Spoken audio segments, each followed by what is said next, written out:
Good evening. Welcome everyone. May I request those of you still standing to please take your seats. First of all, thank you for being such a wonderfully prompt and timely audience. It's a pleasure to be here. My name is Payal Puri. I am privileged to be on behalf of THub and on behalf of the Tea Innovation Summit, your host for the evening.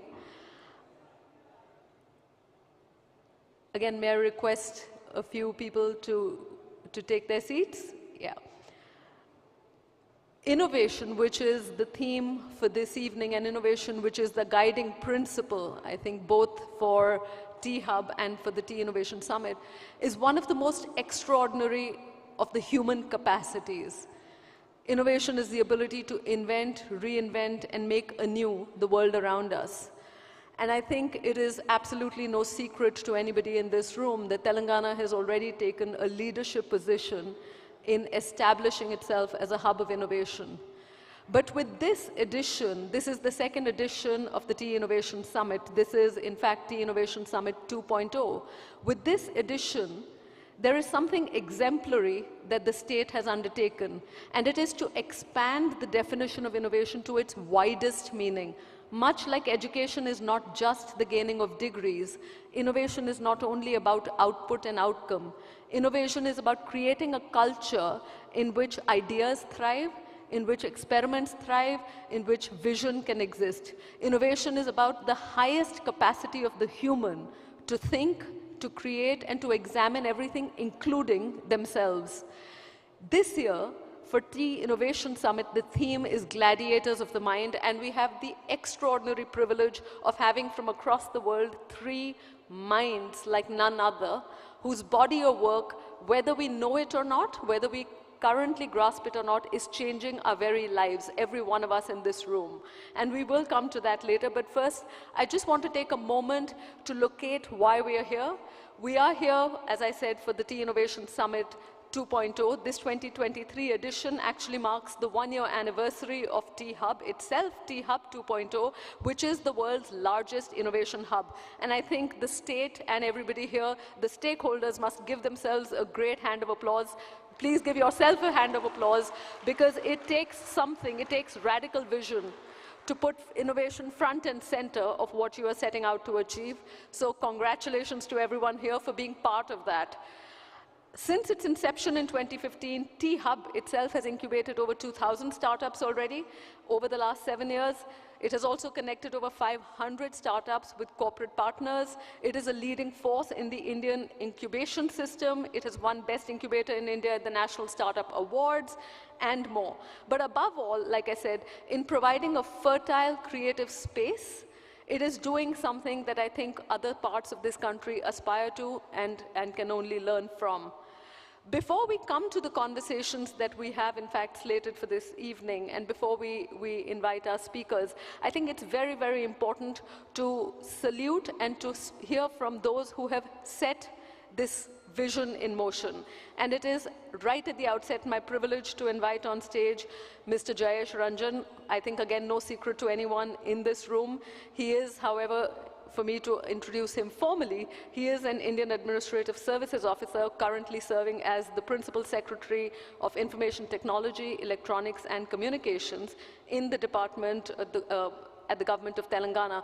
But I've had the privilege of meeting Mr. Ranjan over the years in different contexts, and I can say that so much of what we see, including this evening that has been put together, owes itself to the vision of people like him. I think it's a privilege for Telangana to count him as amongst its visionary leaders and civil servants, and I would love to invite Mr. Ranjan on stage to begin this evening.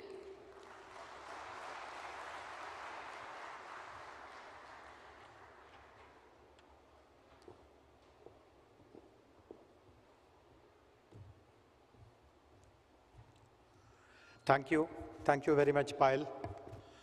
Good evening, ladies and gentlemen, Honorable Member of Parliament, Ranjit Reddy Garu, respected board members of THub, all the invitees, guests, colleagues from THub, rest of the government. A warm welcome to all of you from my side as well. As was mentioned by Payal, this is the second edition of the Tea Innovation Summit. Many of you will recall that on the 28th of June last year, the new facility of THub was inaugurated. And on that day itself, we had conducted the first Tea Innovation Summit. Those of you who were present will remember there were 30 unicorns, a very unparalleled kind of occasion when so many, 30 of the 100 that were there at that time in the country were under the same roof.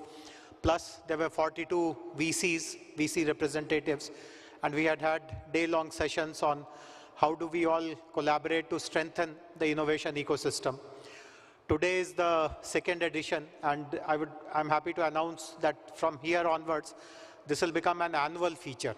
In the week of THub's anniversary, that is from 28th June till 6th July, we will be organizing the Innovation Summit year after year after year. But as Payal pointed out, thematically, we have decided to evolve this event. See, there are innovation summits, entrepreneurship summits, which happen at many locations in our country. Some of them are pretty long-standing as well. But we have decided to get into a territory which typically is not covered in these kind of summits. And today's curation is reflecting that vision. I won't speak much on what we are showcasing today. Some of you who follow science, technology, advancement of knowledge pretty closely would all know who the speakers are. It has taken an arm and a leg to get them to Hyderabad, but eventually I'm very happy that they are all here and they are going to literally bedazzle us over the next couple of hours. The other important point which I would like to mention in my opening address is that we are all very grateful to all of you. Each of you who have been invited to this event has been very, very carefully handpicked. And there is only one criteria when we were deciding whom to invite, whom to leave out. We decided to follow only one criteria, and that criteria was that whoever is getting this invite must be a well-wisher of the Telangana innovation ecosystem. So that is something which binds all of you together, and it is because of your advice, guidance, mentoring, support, encouragement that we have reached where we have reached today. Telangana today is counted as a role model state. In fact, many of you would be aware, and possibly some of you yourself share this skepticism. This is very pronounced in our country, that governments should stay away from innovation, entrepreneurship. It is believed that this is not a territory for governments to intervene. This is best left for market forces. Market forces will select on the basis of merit, strengths, who will flourish, who will flounder. And governments have really no role. This is the narrative which has been going on for many, many decades in our country. People give Bangalore as an example, where the government has done nothing to show how the innovation ecosystem has grown. But we have tried to change that narrative. Right 9 years ago, when our minister decided that the government should play a very active role, but again a very strategic role. See, normally the narrative is strengthened because the belief is that the governments typically tend to interfere too much, over-regulate, micromanage, and therefore they should be kept aside. So minister decided that we should support, but we should obviously not over-regulate, not interfere, allow talent to come to Hyderabad, allow talent to flourish, but whatever support is required. So some of you who would have been to THub facility, the new building, would be awestruck at the kind of infrastructure that has been created. Many other such institutions exist in Hyderabad today, like T-Works, VHub, Task, etc., to name a few. Millions of dollars have been spent. Just to share a very kind of a lesser known fact, we have spent close to $50 million to construct the THub facility that has today become, I mean, lots of tourists come there to take pictures, which really gladdens our heart. But I tell people, I mean, it's good to take pictures, but also see what happens inside that facility. And that is something that we have really excelled at. So I, once again, from the bottom of my heart, thank all of you, all the well-wishers of the Telangana innovation ecosystem. We hope that the Tea Innovation Summit will continue to gain patronage from all of you, the future editions that is. But at the end of this summit, if you wish to share any feedback, offer some suggestions on how to make this event even better, even bigger, please feel free to reach out to one of us. And once again, very happy that all of you are here with us today. Look forward to exciting couple of hours ahead. Thank you very much.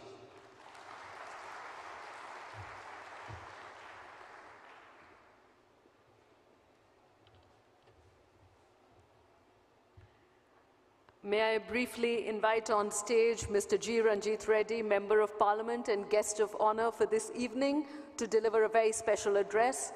Mr. Reddy, please join us.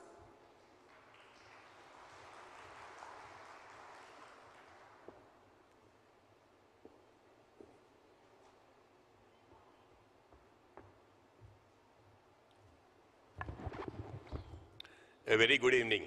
Namaskar. Payal has said that I'm going to give a special address, but the special address will be given by our Honorable Minister K.T. Rama Rao, the Minister for IT and Electronics, who is on the way from his constituency, Sirsila. He has just reached Hyderabad. He'll be here any time. Honorable guests, the Principal Secretary, Jayesh Ranjan Garu, and the man who doesn't need any introduction, Mr. Mohan Reddy Garu, M.S. Rao Garu, and all the brand ambassadors of the success story of THub and distinguished guests from different parts of the country, press, print and electronic media, a very good evening. I am honored and privileged to be a part of this 2.0 Tea Innovation Summit with the theme saying, going as gladiators of the mind. I am really honored, and we all of us have to thank our Honorable Minister, Mr. K.T. Rama Rao Garu, by giving a round of applause for making this happening, along with Mr. Mohan Reddy Garu and Jayesh Ranjan Garu. And I am privileged to have our honored guests, Mr. Louis, the anthropologist, Mr. Anil Seth, I was told he's a neurosurgeon, and Mr. Marcus, the mathematician. When I was looking into the list of the guests who are going to address here, I was surprised at the inclusion of an anthropologist, because I think I've understood the role of a neuroscientist and a mathematician, but I've not understood the role of anthropologist. But I guess the role of anthropologist in a different way, the way the anthropologist teaches how to look into the things around us, observe things, analyze them, and come up with the critical solutions for any problem. I think anthropologist also relates the evolution of a human being from apes. How the apes have used their opposable thumbs to hold the branches of the trees and as a tool maybe. So the same way the tools are used in your designing and design thinking and with the deep thinking also. That is how I thought an anthropologist gets connected to this. Thanks for coming, all the three speakers who have come from different parts of the country and different parts of the world also. As Ms. Payal was saying that innovation is inventing and reinventing, I feel innovation is also connecting the past to the present to the future. So when we have to predict the future, we have to create it and we have to dream of it.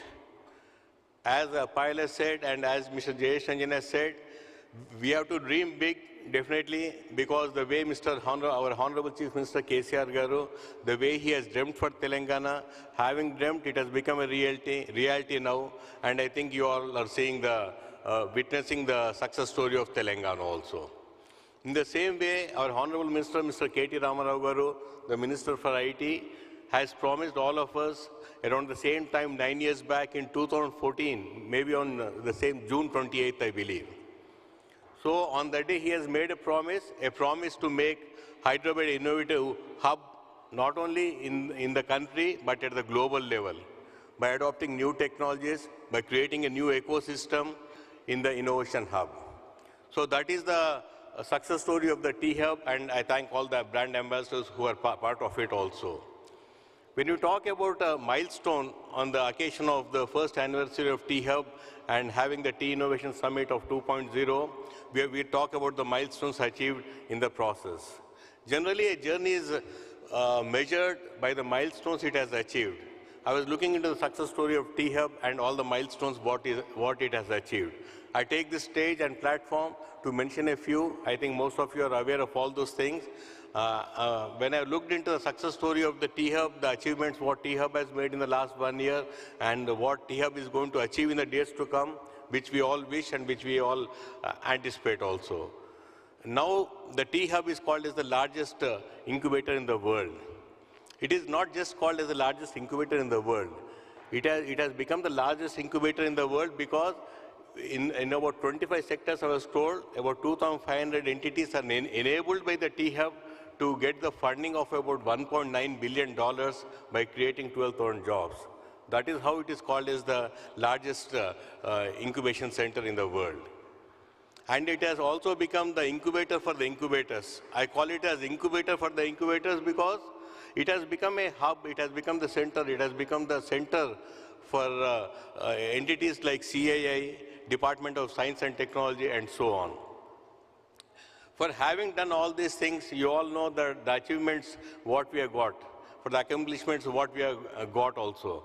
Because we are adjudged as the best innovation hub in the country at the national level, picking up about more than 50 incubators in creating that innovation hub by funding, by networking, by connecting the people in different social diversity activities, as Mr. Jayesh Ranjan has said, by creating all this infrastructure here.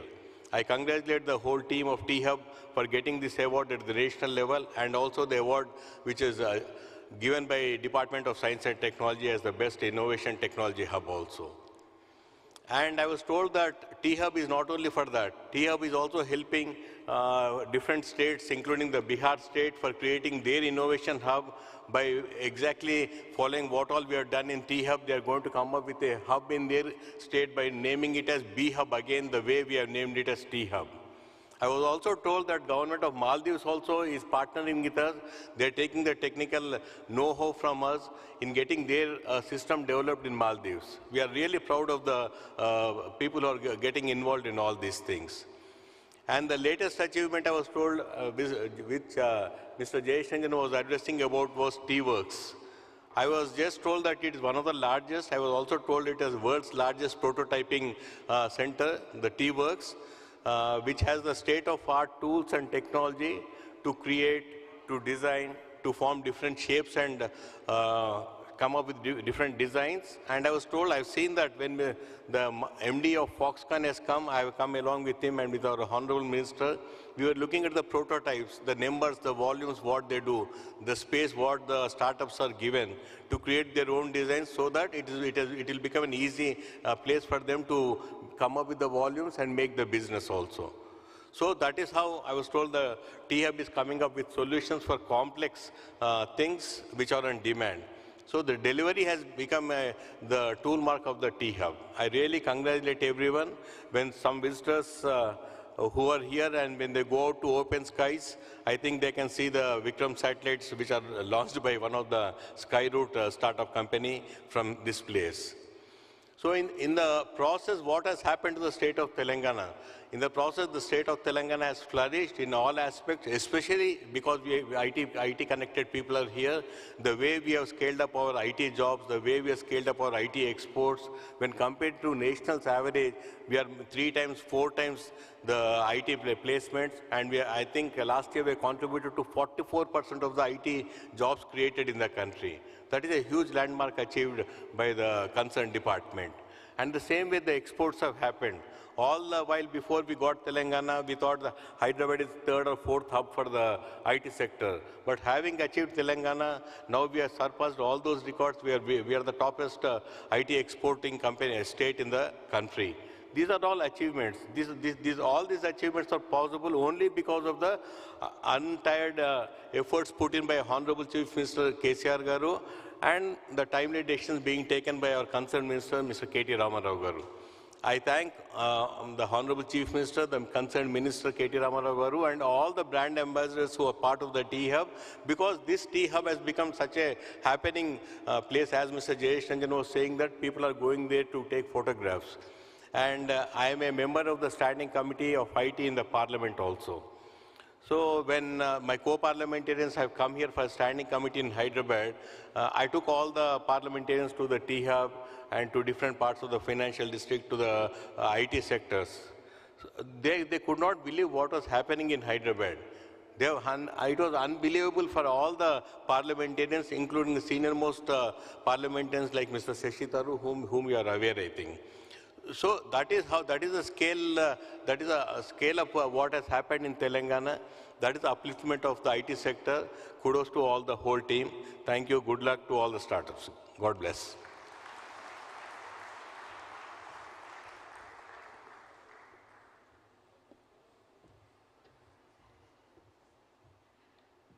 Thank you very much, Mr. Reddy. Scientists often work alone, but they actually work on all our behalf. They move the human species and the human enterprise itself forward. Almost none of us in this room is aware how much we owe Louise Leakey and 2 generations of the Leakey family before her, and yet every single one of us here does. The questions we no longer ask because we think we know their answers. Where do we come from? How did we come to be here? When did we take this form? How did we evolve from ape to a species of intelligence and awareness, except for those times that we're on social media? These are questions to which we have answered today because a tiny handful of people in the world, of which the Leakeys and of which Louise are part, have found these answers for us. They have asked these questions for us. Louise, 3rd generation of the world's most incredible family of fossil hunters, is one of the world's most extraordinary paleoanthropologists, whose life work began at age 5 when she became the youngest person ever to find a hominid fossil. She works in some of the most difficult terrain in the world. She does laborious, painstaking, and often incredibly dangerous work in remote places so that our collective understanding about ourselves can be pushed forward. All the way from Kenya to talk to us this evening, may I invite up on stage the formidable Louise Leakey.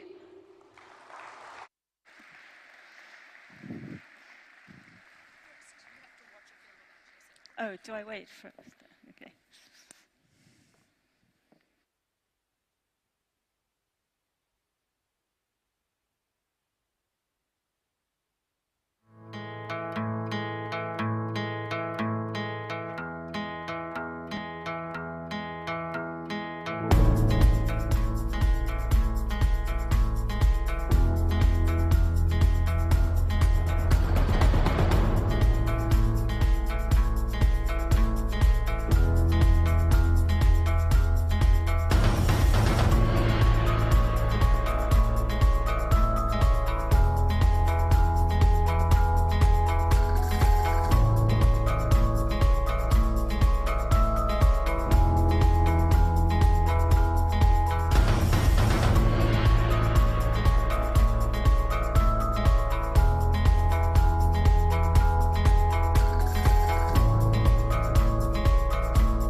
Thank you, everybody. As Honourable Dr. Reddy said, he's not sure why an anthropologist would be standing up here before you tonight. This is not my normal audience, take it for granted. But the thing that would be, for me, most interesting as I go around the world is to stop and consider how did we become the people that are in every corner of the globe with such extraordinary means of communication, and how did that story actually begin? If you think that about 73,000 years ago, Homo sapiens, our own species, very nearly went extinct. They were reduced to less than 1,000 breeding pairs, less than 10,000 people on the planet. So we may not have been here today at all. And today we're over 8 billion people. And how on earth did that story actually happen? When did it all begin? And this really has been the calling of my family's work in East Africa. And it began with the work of my grandparents, Mary and Louis Leakey, when they set off to East Africa and they went to Olduvai Gorge, which some of you may have heard about. And Olduvai Gorge is in Tanzania. And there, in those colored layers of time, are preserved fossils, not only of human ancestors, but also of the animals that they lived alongside. And it was in 1959 when my grandmother, Mary Leakey, walked down into Olduvai and saw on the surface of this hillside the teeth of this individual, which she then began this huge excavation, and out emerged this skull. And you can see it doesn't look like you and I. We don't have a ridge running down the top of our skulls. We don't have such big teeth, and this had a smaller brain. This is dated at about 1.8 million years ago. And we know that we had a last common ancestor with the great apes somewhere between 6 million and 8 million years ago. So the story that my family's work and others that we work alongside has been trying to address that past. What are the different ancestors that lived in East Africa where this story all began over time? So that skull put Africa on the map. And the reason you get these fossils in East Africa is because you have this amazing geological feature, the Great Rift Valley. We don't know what happened outside of the Rift Valley because we don't have these sediments to preserve them. But we do know that along the Rift Valley you have many different fossil sites that follow the extent of the rift from Jordan all the way down to the south near Lake Malawi. One such lake basin is the Turkana Basin. And you can see there this enormous 160-mile or 250-kilometer long lake. And either side of this lake are fossil deposits that preserve the remains of these amazing human ancestors. It's fed by this big river that comes in from the north, from the Ethiopian highlands, and over time the sediment has preserved the bones of the animals and human ancestors that have lived and died in this region. And that's why you've got so many fossil sites here. On the east side of Lake Turkana, you can see a little place, it's a little promontory called Kubifora. And here's me flying to Lake Turkana in the little airplane. And you can see the landscape outside the window. This is the sort of terrain that we explore for fossils in.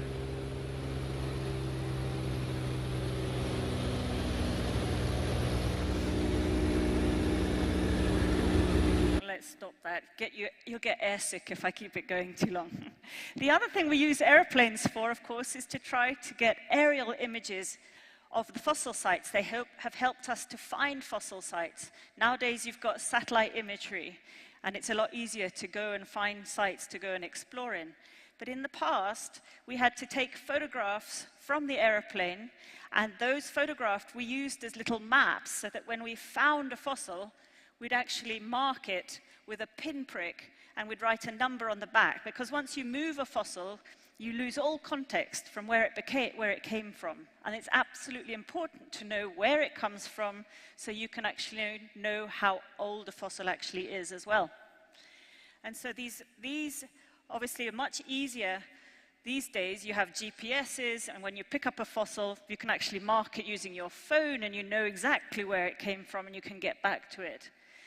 You've also got to find fossils, and they're very difficult to find. If you go out to Lake Turkana, it takes you several days before you can identify a fossil from a stone. And so we have trained teams of fossil hunters who go out looking across these badlands, looking for tiny fragments of bone. And when you pick a fossil up, you can then mark it, identify it, work out what animal it belonged to and what piece of the animal it actually is. This is a GPS, it's a horrible photograph here, but this is actually tracks of the fossil hunters as they're walking across the landscape. And one thing you will notice is that there's nothing scientific or systematic about the search. They miss areas. Definitely, we are not doing this as well as we could, and this is where there's room for improvement.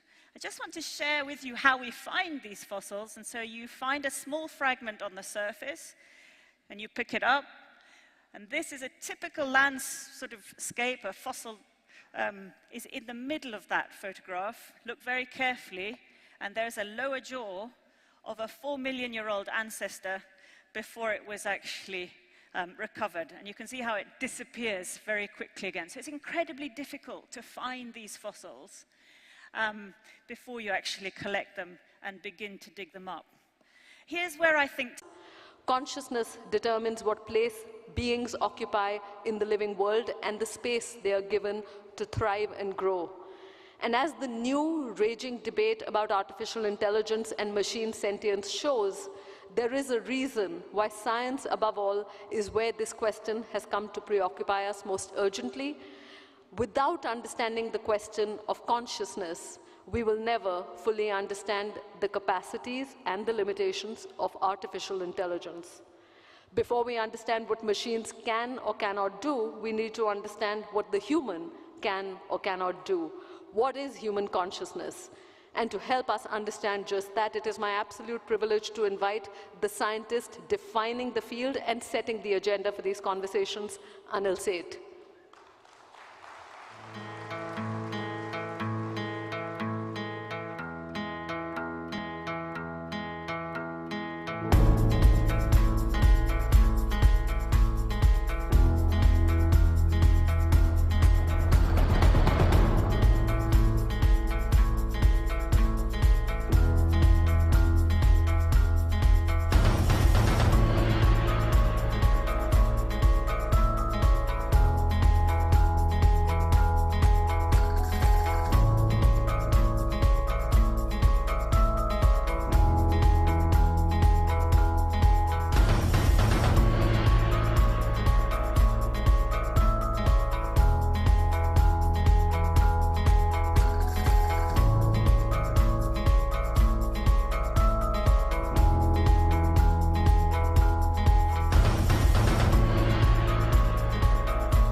Thank you very much. It's a great pleasure to be here. As you can probably tell from my name, my family have an Indian origin up in Uttar Pradesh.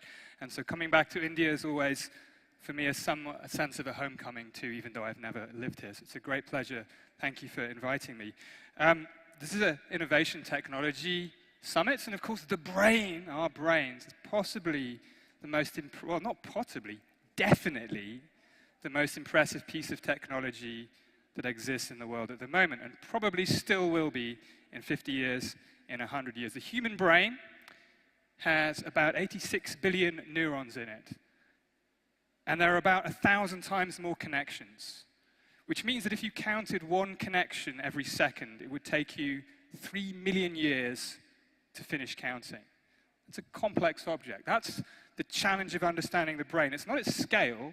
You know, it's not that it's very far away or very small or even millions of years ago. It's its complexity. How do we get a grip on that? And in the next 20 minutes, I want to give you a feel for one principle that's helped me understand a bit more about how we experience the world around us and what I think matters to each of us, which is how we experience being the people we are, what it means to be a human self.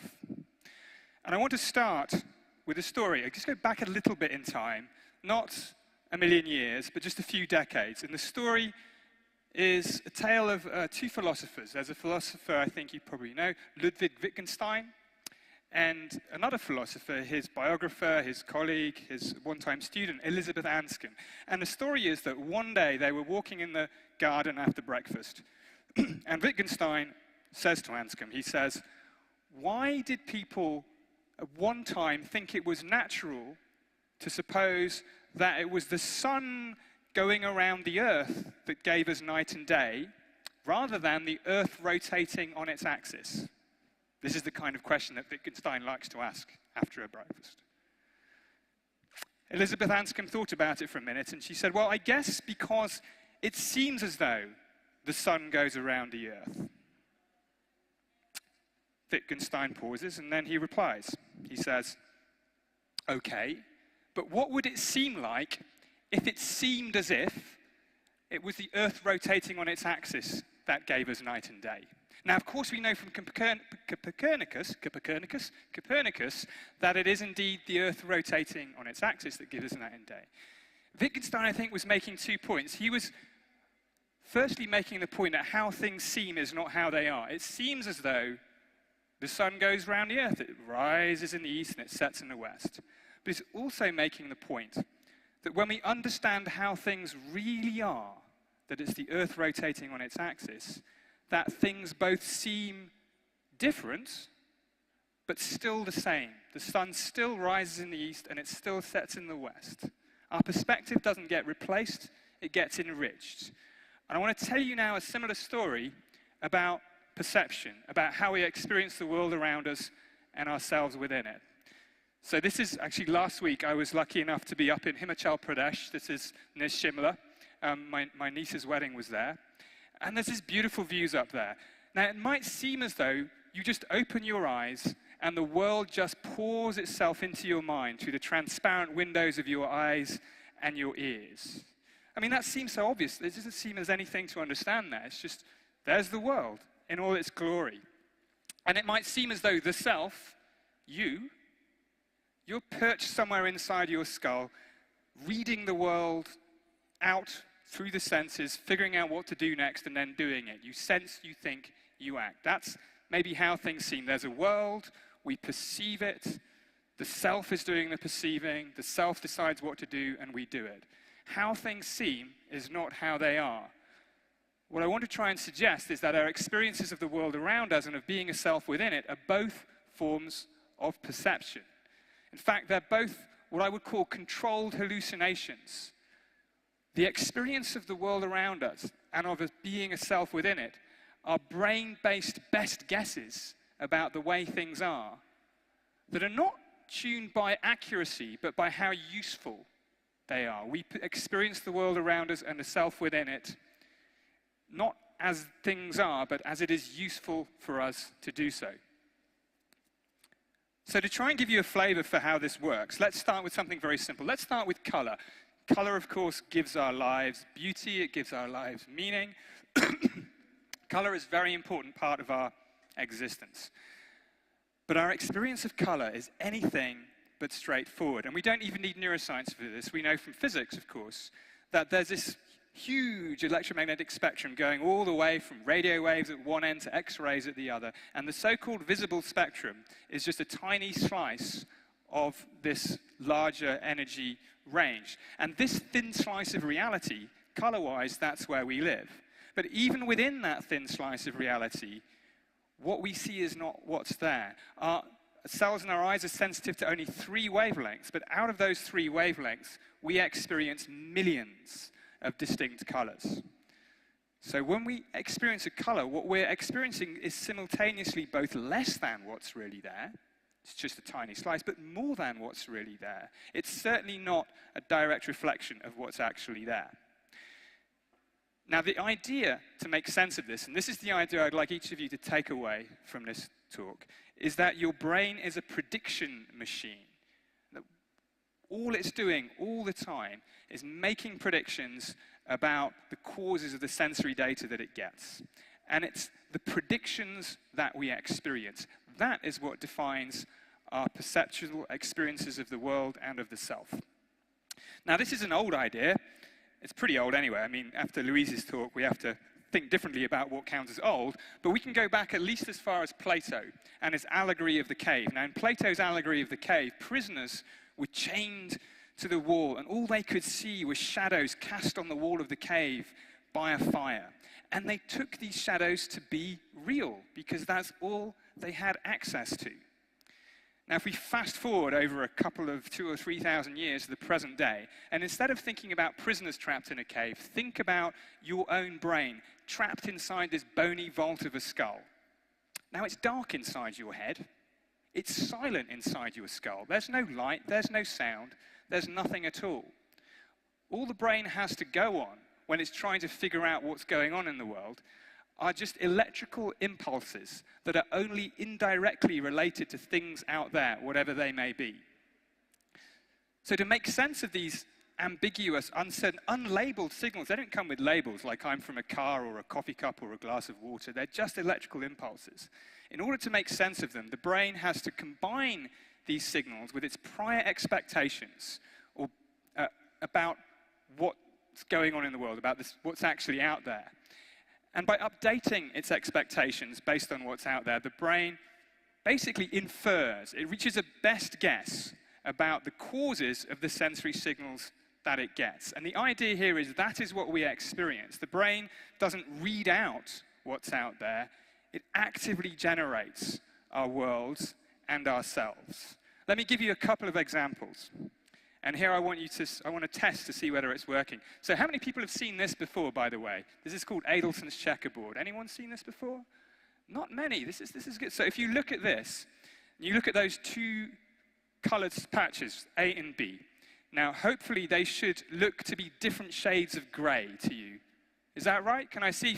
Put your hand up if they seem a different shade of gray. So I'm hoping to see a lot of hands. Okay. All right. Now, of course, it's an illusion, otherwise I wouldn't be showing it. They are, in fact, exactly the same shade of gray, and I can illustrate that if I just put up a different image, and you can see it's exactly the same shade of gray. Now, if you think I'm still messing around, I'll just move this bar across, and you can see it's, in fact, it's a single shade of gray.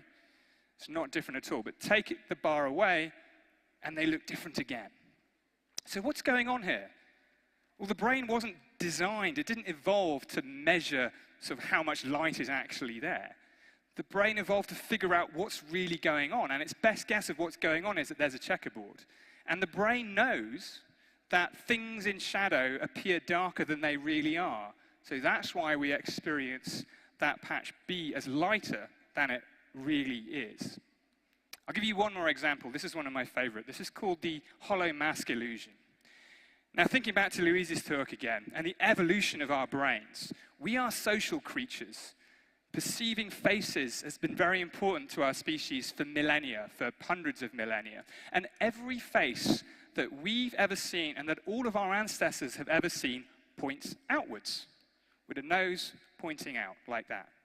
Now, that's baked in a very strong prior that all faces are like that, to the extent that when you have a hollow mask and you rotate it, the brain would rather come to the conclusion that this mask is rotating in two different directions at once, instead of being an inside-out face. Does everybody see that? You can just see it about now, I think. Is that working? I can't quite tell. I'm seeing a couple of hands. That's good. I mean, so it does. I think it actually works even better with a real mask, because then the eyes follow you around, which is very peculiar. Now, this idea of the predictive brain radically changes how we come to think about how the brain works. This is a sort of picture from a typical kind of neuroscience textbook, the kind of thing that I read when I was studying 30 years ago. And it describes the brain as this sort of device that reads the world from an outside-in direction. Information flows in to the brain from the eyes, and it goes deeper and deeper into the brain through the visual cortex. And more complex things are picked out as the information flows in. Now, the picture I'm trying to paint today is very different. Instead of perception being this process of the brain reading the world from the outside in, it's instead a process of active perception, active generation. The brain is always making predictions about what's out there, and the sensory signals, they're just keeping the brain's best guesses tied to the world in ways that are useful. So, instead of saying what we're kind of used to saying, which is that I'll believe it when I see it, on this view, we should probably say that I'll see it when I believe it, or I'll see it when my brain believes it. And in fact, this idea can give us a handle on some of the more unusual forms of perception that are out there. I think you've probably all looked at the sky on a cloudy day and maybe seen faces in clouds. Again, faces. Faces are very important. We see faces in clouds. We can see faces in the sides of buildings. Our brains project faceness into everything and sees where it grips. So we kind of hallucinate faces all the time. And in a recent project, it's a few years ago now, at my university in Sussex in England, we wanted to try and understand and try to model what it would be like if the brain had really strong predictions to see particular things. Could we sort of simulate conscious experience like that? So this is a video. What we did was we took a panoramic video of Sussex campus, and we put every frame of the video through this machine learning algorithm called Deep Dream. And we'd set the algorithm to project the prediction of dog onto every frame of the image. And then we took people, we gave them virtual reality headsets, they put them on and they looked around. And what they experienced was something like this. And you can see there's a few too many dogs here. This Sussex campus is not normally like this. And the dogs aren't just sort of photoshopped onto the movie. They're kind of emerging out of this in a fairly organic way. Now, we did this just as a proof of concept, but what we're doing in the lab now is we're using more sophisticated machine learning models to actually simulate different kinds of hallucination, things that people have in schizophrenia, in Parkinson's disease, after visual loss. So we can begin to get a handle on, not just what changes in people's behavior in disease, but what happens in people's experience in different conditions. Okay, I need to check how long I've been going, because it's a little while. Good, still got a few minutes. So this brings us to the first sort of take-home of this evening's talk from me, which is that if we can think of hallucination, when we see things that aren't there as a form of uncontrolled perception, well then perception in the here and now, when we're just seeing the world and it feels like we see it as it is, that's also a kind of hallucination, but it's a controlled hallucination, where our brain's best guesses are reined in by sensory signals from the world and from the body. And that brings me to the next point that I wanted to make, which is about the self. So our experience of being a self, of course, it's central to our lives, and our emotions, our moods, our sense of identity. That's what gives life meaning and value.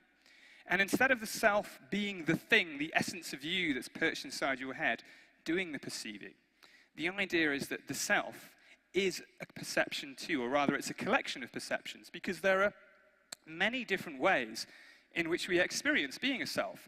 There's the experience of the body, this object in the world that's me. There's the experience of perceiving the world from a first-person point of view. I see the world from somewhere between my eyes.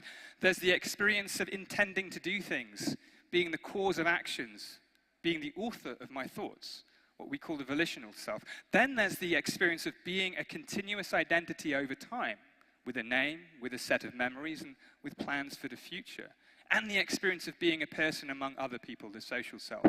Now we know, and I don't have time to go into many examples, but we know from the clinic and from the lab that all of these different elements of self can come apart in different ways. And so the experience of being the unified person that most of us feel most of the time is a very precarious thing, continually constructed by the brain.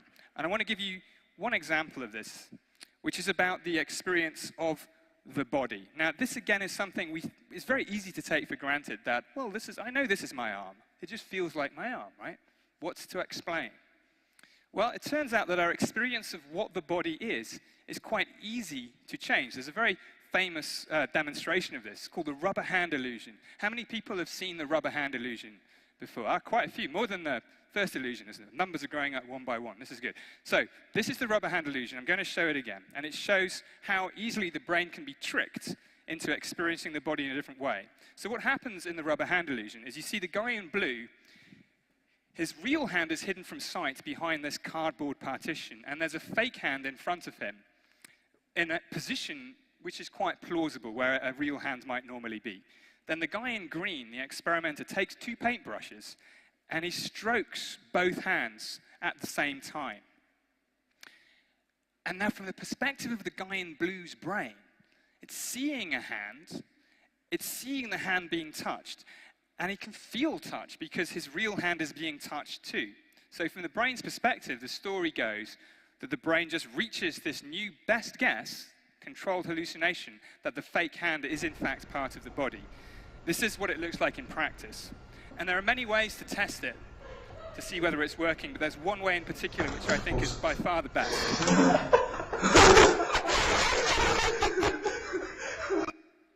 It's definitely one worth trying at home, this experiment. So the experience of the body is something that is continually constructed by the brain. In fact, it's a bit more complicated than that. I have to say, with my colleague Peter Lush at Sussex, he took on the task of doing the rubber hand illusion on over 400 people to try and understand its variation. And what we found out that it's got a lot to do with how hypnotizable you are, because yes, you are all hypnotizable to a greater or lesser extent. And that fact seems to explain a lot of the variation here. Now, there's one other aspect of self I wanted to finish with, which is the experience not of having the body as an object, but of being a body, of being a living organism. Because for me, I think this is where the self really starts, with our emotions, with our moods, with this very hard to describe sense of just being a living creature. And this brings up a whole other form of perception that in psychology and neuroscience, it's a little bit neglected. It's called interoception. And it's the sense of the body from within. Now, if you think about being a brain again, you don't have direct access to what's out there in the world. You don't have direct access to what's in here in the body either. You still just have electrical signals. The brain has to infer what's going in the body, just as it has to infer what's going on out there in the world. And in fact, that is the critical thing that brains are for. They're not for writing poetry or doing neuroscience or even innovating. Fundamentally, they're for keeping the body alive. Over evolution, that's the fundamental duty of the brain. That depends on this process of interoception. And the idea here is that it's the same thing going on under the hood. In just the same way that the brain perceives what's going on out there by making predictions and updating them, so the same dance of prediction and prediction error, I suggest, goes on inside the body too. But now the consequences of that are different. When the brain is making predictions about what's going on out there, we experience objects and things that have spatial locations and move and so on. But when the brain is making predictions about the body, it doesn't care where things are or whether they're moving. It cares about how good a job the brain is doing at keeping us alive. And if you think about it, that's what emotions are like. They're just variations on things going well or things not going well, with much more complexity on top of that. It's fundamentally about that. So different kind of prediction, different kind of experience. And I'm cutting a long story very short here, but if you pull on this thread long enough, you come to the view, or at least I come to the view, that our nature as conscious creatures, as creatures that have subjective experience, becomes fundamentally tied to our nature as living organisms. Our brains are not just kind of meat-based computers carried around by a flesh and blood robot body from one meeting to a next. Our experiences of the world and the self are fundamentally embodied, fundamentally tied up with our nature as being alive. So this is what I've been calling the beast machine idea of consciousness. That we perceive the world around us and ourselves within it with, through, and because of our living bodies. So let me summarize and finish with two very quick implications. What we experience is not a direct readout of what's out there in the world. It's a top-down, brain-based best guess. And this applies not just to the world, but to the body too. We experience, the brain is continually creating the experience of what is and what is not the body. And fundamentally, the brain is in the business of controlling and regulating the body from the inside. And that is the core, at least I think so, of what a conscious self is. It's built on what the brain's predictions that help keep us alive. And then you can ask, back to Wittgenstein and Anscombe, well, what would it seem like if it seemed as if everything we experience is a top-down, inside-out perceptual prediction, grounded in an imperative to keep the body alive? Well, of course, I think it's much like the story we started with about the sun and the earth. Everything seems slightly different, but of course everything still seems exactly as it did before. So I'll finish with a couple of implications. And the first implication, this is something I'm sure we'll be talking about later, is that it might not be quite so easy to build conscious artificial intelligence. I don't think we should be doing that anyway. In fact, I can't think of a worse idea right now than trying to build conscious machines, because it would introduce vast uncontrolled potential for suffering. Fortunately, we don't know how to do it. And in this story, if I'm on the right track, before you get conscious machines, you're going to have living machines. We're made of wetware, not hardware. The brain is mindware, not software. The second implication is that we do not see things as they are, as the novelist Anais Nin said. We see them as we are. And we're all different. Of course, we're all different on the outside in terms of skin color and height and body shape and so on, amount of hair. We're all different. But just as we differ on the outside, we're going to differ on the inside too. And it's very hard to recognize or understand this because it seems as though we just see things as they are. It doesn't seem as though we see them as we are.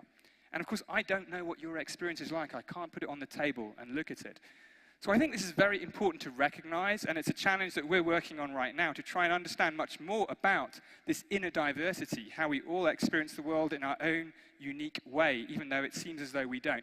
So if you want to help with this, I'd be very grateful. We have this project called the Perception Census. You can find it online very easily just through my name.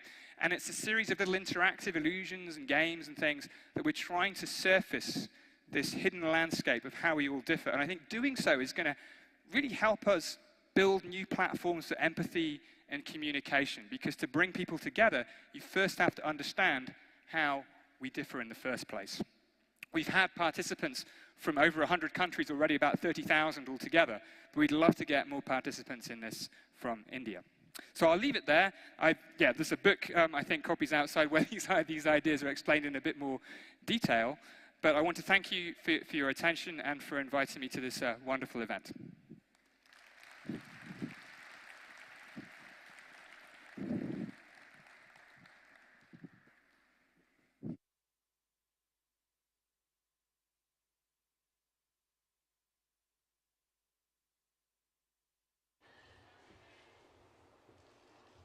That is, in fact, a great note also to let everyone know that we do have books from our speakers available outside for you to buy and have them signed. I'm sure everybody will want to read these and add them to your library. And now to the whole sort of rubric under which we thought about these conversations today when we began with Louise, emerging from the past, when we came to neuroscience, and particularly to the questions that occupy our present with artificial intelligence and the human future. But there is another dimension of science that we almost don't register because it is so everywhere, and yet it is so specialized. That field and that work is the eternal language, which is mathematics. Now, the problem with introducing someone like Marcus du Soto is that absolutely everything one can say about him will still always only be a small part of the story. Marcus is a mathematician. He is, at Oxford, the successor to Richard Dawkins as Simony Professor for the Public Understanding of Science, and he is only the second person after Richard Dawkins to hold that position. He is a global authority on prime numbers. He is a host of multiple award-winning shows and series on TV and radio, many of them on the BBC and YouTube. I'd urge you to watch them if you get a chance. He has been awarded the Berwick Prize for Outstanding Mathematical Research, the Michael Faraday Prize from the Royal Society of London, and if I were to list his many awards, that would take up the rest of the evening. But Marcus is also a prolific writer. He is an authority on math and music, on algorithms and art. He is an author, a playwright, an actor. And he is not these things despite being a mathematician, but in some fundamental way because of it. That is at the heart of Marcus's work, that math is a language, the language of the universe, as Galileo called it, the language in which creation itself, whether in the natural world or in the man-made, is written. And this I can tell you, very few people alive speak this language with the skill and artistry he does, and very few people alive have done as much or will do as much to transform our relationship to mathematics. It is my privilege to invite on stage Marcus du Sautoy.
Let me try that again. It was meant to be a nice...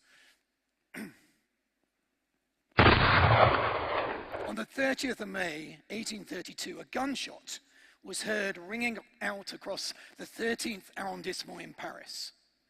A merchant who was walking to market that morning ran towards where the gunshot was heard from and found a young man writhing in agony, clearly shot by a dueling wound. The young man's name was Évariste Galois. He was a well-known revolutionary at the time. He was taken to the local Cochin hospital where he died in the arms of his brother the next morning. It wasn't clear what that duel was about that morning. Was it the fact that the establishment wanted to get rid of this troublesome revolutionary? Was it a duel over love? Was it in fact Galois sacrificing himself to spark a new revolution in Paris? We'll never be too sure. But it wasn't revolutionary politics for which Évariste Galois became famous. Because a few years earlier, while still at school, this young man had solved one of the greatest mysteries in mathematics. He was very excited by this discovery, and he wrote to the academicians in Paris about his discovery. But when the academicians looked at his work, they couldn't understand a word of what he was writing about, partly because this is the way that he wrote most of his mathematics. Oh, that's, oops, sorry, you're going to get an explosion again, sorry. This is the way he wrote most of his mathematics. Oh, for some reason this is... Here we go. Oh. Well, so Évariste Galois, the night before that duel, realized that this was probably going to be his last chance to write about his great discovery. So he spent the whole night writing away his new discovery. And he left this pile of paper as the dawn came up on the new day on the table. To meet his destiny. Probably the reason he got shot that morning is he stayed up doing mathematics all night. It was a terribly bad shot. But inside those papers was the discovery of a new language, a language to understand one of the most important concepts in the whole of science, namely a language to understand symmetry. We've already heard how mathematics is the language of the universe, but in some sense, symmetry is the language that really helps us to understand how the universe works. This language is called group theory. It's a language that I use every day as a practicing mathematician. And what I wanted to do was give you a little insight into the power of this language to help us to read the universe around us. Because in some sense, nature uses symmetry as a way to communicate information across the universe. If you go into the garden, you'll find the bee buzzing around. The bee has very bad vision. It can't judge distances. It can't understand color. The one thing it does understand is symmetry. It knows that if it's drawn to symmetry, that's like to be sustenance. So the flower is symmetrical in order to draw the bee to it. And the flower, in its turn, needs the bee to come and visit it to propagate its genetic heritage. The symmetry of the flower is like a language saying, come and visit me. And researchers found the more symmetrical a flower, the sweeter the nectar inside that flower. So the symmetry is being used as a way to communicate between these two organisms. Humans too, we use symmetry in a way to communicate information. Here are two photographs which I've made artificially symmetrical. If I ask you, which do you find more beautiful, the images at the top or the images at the bottom? Most of us are drawn to the images at the bottom as more beautiful. Why do we associate symmetry with beauty? Because it's very hard to make symmetry in the natural world. So symmetry in a face is an indication of a good genetic background, a healthy individual, somebody who's going to be good to make children with. And so the symmetry, again, is being used there as a language to communicate something about a potential partner. And Pale's already referred to this wonderful quote of Galileo, who kind of summed up the power of mathematics to be able to help us to read the universe around us. Galileo wrote, "The universe cannot be read until we have learnt the language and become familiar with the characters in which it is written. It is written in mathematical language, and the letters are triangles, circles, and other geometric figures, without which means it is humanly impossible to comprehend a single word." And humans, we too, have been using symmetry to innovate throughout the centuries that we've been making, creating art, creating technology. We'll always find symmetry somehow at the heart of so much that we create. I'm not going to go back as far as Louise does, but if we go back 5,000 years, we'll find that one of the very early games that... why is it clicking? One of the very early games that we developed was in fact a game that required symmetry. Could you click it back maybe manually rather than with this? This is a game that you'll find that was discovered in Babylon. And if you're playing a game with dice, you actually need dice which are, have symmetry in them. So these dice you very quickly see disappearing are little tetrahedral dice. So the first dice that we found in history were little tetrahedrons, symmetrical because we needed them to be fair. The dice that you see up here are not in fact dice, but these are stone balls that were found around the same period in Scotland. They're about the size of your hand. And here we see an artist just carving the different symmetrical possibilities that you can have, almost like a little football with patches on the side. And we're not really too sure what these let's try a different one.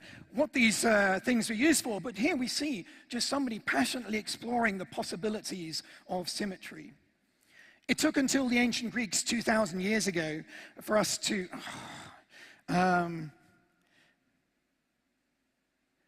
It took for 2,000 years ago for the ancient Greeks to actually be able to classify the possible dice that we can make with symmetry. But what Plato understood was also, he believed when he wrote down these 5 symmetrical shapes, that these symmetrical shapes were actually the basis for the whole of how we build the universe. And the atoms at the time of the ancient Greeks were earth, wind, fire, and water. So 4 of these shapes, which you can see very quickly when the screen whizzes past, correspond to earth, wind, fire, and water. The 5th, actually, he believed, which is a dodecahedron made out of 12 pentagonal faces, he believed this was the shape of the universe. Gosh, my thing is completely got a life of its own. Oh, there we go. There they are, the 5 building blocks that Plato believed constructed the universe. Now, from our modern perspective, science has moved on. We now know that the atoms and fundamental particles are not earth, wind, fire, and water. But what's interesting is that the mathematics that was proved 2,000 years ago is as true today as it was when it was discovered by the likes of Plato and Euclid. So we still know that these 5 objects are the only objects that make the dice. But yet Plato's idea that symmetry is the fundamental to the way that we can read the universe is actually part of modern physics. If we go, for example, to chemistry, Then crystals, we understand crystal structures because of their symmetrical structure. There they are, that's a lovely. In biology too, the symmetry of viruses is very important to the way a virus propagates. And in physics, we understand the fundamental particles and can make predictions because we understand there's an 8-dimensional symmetrical object which controls what the particles might be. And when we discovered the Higgs boson, it was because there was a missing side of this symmetrical object which we hadn't yet discovered. So symmetry helped us to make predictions about what we should see in the modern physical world around us. But it's not just science where symmetry is important. For artists too, symmetry is a very important tool. But artists have a slightly more ambiguous relationship with symmetry. This is fleetingly whizzing past you is Thomas Mann talking about symmetry in his wonderful novel, The Magic Mountain. In this novel, the protagonist goes out into a snowstorm later on, and he sees these snowflakes falling on his arm, and he sees the perfect symmetrical shape of the snowflake. But he said, I shuddered at its perfect precision, found it deathly, the very marrow of death. So for many artists, symmetry is actually very controlling. It's somehow something without life. It's too constricting. But there's one discipline where I think symmetry is a very important part of the life of that art form, and that's music. And this is Bach, who I would say is a mathematician's favorite musician, who used symmetry very much in the way that he composed his music. One of my favorite pieces, the Goldberg Variations, I would say is almost a song to symmetry. Here's a little snatch, hopefully, of the Goldberg Variations. Or not, maybe. Okay. But the way that Bach used symmetry was to take a theme. If I say click, yes, if they can. But this thing seems to have a life of its own. Right, so we might hear a little bit of the music if you click on. No, it's not going. So Bach used a lot of symmetry in the way that he composed his music. So it might have a theme and then you would reflect it. You would hear, as you hear the piece, you will hear the different symmetries being used by Bach to create the different variations. But I wanted to play you a 20th century composer, if we can, who is also used a symmetrical object. And here's the challenge. As you listen to this piece, what symmetrical object is being conjured up in your mind's eye by this piece? It's a 3-dimensional symmetrical object.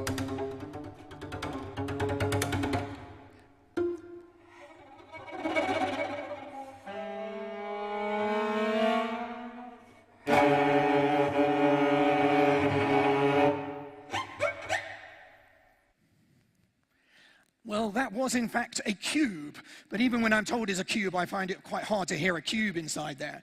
But what Xenakis did was actually to put musical ideas on the corner of this cube, and he did symmetrical operations of the cube in order to make variations. So he used the movement of the cube in order to create different permutations of the musical ideas of the cello. So as you listen to the piece, you're actually hearing the symmetries of the cube as it moves around. Interestingly, Xenakis, as well as being a composer, was also an architect. He worked very much with Le Corbusier, and I think architecture as well is somewhere where you see a lot of mathematics and art being mixed together. In particular, if you go back 2,000 years or even further to the pyramids, you see symmetrical objects in the desert. Or through to the modern day in Paris, there's a wonderful sphere in Paris, La Giaude, or these wonderful dodecahedral houses in Israel. Although I'm told these are very difficult to buy furniture for, to fit inside these. But if I was going to be banished to live my life in one building anywhere in the world, I would probably choose the Alhambra in Granada, because in Granada, if the Goldberg Variations is a song to symmetry, then the Alhambra is a palace celebrating symmetry, because when you go inside this palace, it's just covered in these wonderful tiles, which you can see up here. And the artists in the Alhambra are exploring all the possible different symmetrical games. But it's in the Alhambra, I think, that one can begin to understand the revolution that this young Évariste Galois made in helping us to understand exactly what symmetry is. Because how do we read these walls? How do we actually understand what the symmetry is? What is symmetry? I think for most of us, we think symmetry is just about the left-right reflectional symmetry in our faces, which Anil has picked up is what we respond to. Somehow our brain is very sensitive to symmetry. When we were in the jungle, in the mess of the jungle, if you saw something with symmetry, that's likely to be an animal, and either that animal will eat you or you could eat that animal. So our brains have become super sensitive to this left-right reflectional symmetry. But actually this symmetry is something so much more. And Galois helped us to understand how to read the symmetry inside these walls. Because unlike for Thomas Mann, where symmetry is something deathly, something still, for mathematicians, we believe that symmetry is something full of movement and energy. And the way to understand this is to take a wall like this in the Alhambra and then ask, how can I move this wall around, place it back down again, so the wall looks like it was before I moved all of the tiles. So if we rotate these tiles, we can rotate them by 90 degrees around this point, place them back down again, and suddenly it looks like it did before I moved them. And this is Galois' innovation. He understood that symmetry is about looking at an object and understanding what can I do to that object, move it in some way, so that when I put it back down again, it looks like I did before I moved it. So for Galois and for mathematicians, symmetry is actually about movement. It's about how you move something to make it look like it did before. So here's another wall. There are 3 different ways I can move this wall. I can rotate 1/6 of a turn around the point where these lovely shimmering triangles meet. Or I could move them 1/3 of a turn around the point at the center of these triangles. Or a more mysterious point which is halfway along the edge where I can take half a turn and the tiles all fit down on top of each other. And this was the innovation, the language that Galois developed. It's understanding the movement of these shapes and how they interact with each other, which is how we now understand symmetry. And this new language has allowed us actually to be able to classify symmetry. So when you go to the walls in the Alhambra, you can actually now understand with this language that there are actually only 17 different symmetrical games that you can play. Just like the 5 dice that Plato understood, at the end of the 19th century, we understood on the wall in the Alhambra, there were really only 17 essential different symmetrical games that you can play. So this is the power of this language, to create and then to understand when you've reached the limitations, that even when Escher draws a new picture, he was inspired by his trips to the Alhambra, he won't be able to create a new symmetry which isn't one of these 17 different symmetries. And for me, my own research is actually about trying to understand the Alhambra in very high-dimensional spaces. What are the different ways that I can tile a 9-dimensional palace? And why this is important, because these ideas of symmetry and high-dimensional spaces are really at the heart of the technological world. Every time we turn something into code, we are turning it into shapes which exist in very high-dimensional spaces. And by using the understanding of those symmetries, we can create codes, for example, which correct errors which occur when we send an image to a satellite and back down again. If there's a little interference on the way, we can use the symmetry to kind of unlock that, change the things and bring it back to a symmetrical shape. So all this may seem very abstract and artistic. Actually, by understanding this language, which is the heart of the way the universe has been created, the heart of the way humans create things, symmetry is a language which helps us to understand the universe around us. We'll understand how to innovate into the future. But in a way, technological developments are not what motivates me. We call these 3 sessions past, present, and timeless. And what excites me about mathematics is that even if the human race wipes itself out, the mathematics we leave behind will be there forever. The mathematics that was discovered by the ancient Greeks 2,000 years ago is as true today. And the things that I create using this symmetrical language will live on beyond our species, beyond our universe. In a way, Anil showed you that picture of the shadows on the cave wall. What are those shadows of? For me, the shadows are what we see around us. But what is really real is the mathematics that the light is lighting up and showing these shadows. And that will be what is there and is timeless and will exist even when our universe is no longer around. Thank you, and apologies for the technological.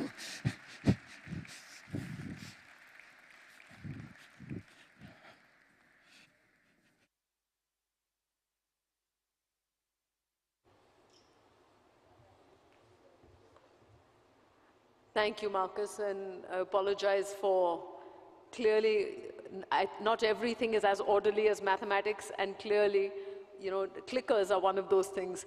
We now have the absolutely wonderful privilege of bringing all three of our speakers together for a dialogue, and I think what's remarkable is how their work references and informs each other. We've seen it as they spoke on stage, but I think there are underlying strands in each of their work, alone and together, that we hope to tease out.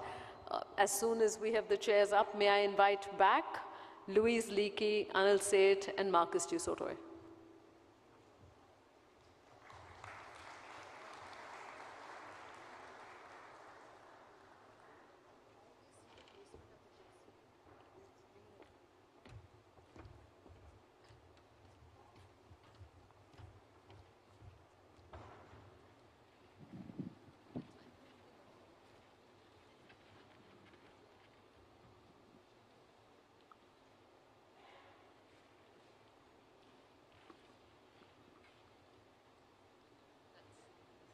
I don't know. May we have you back on stage, Anil? Yeah. And Louise. Is this working? Yeah, this is working.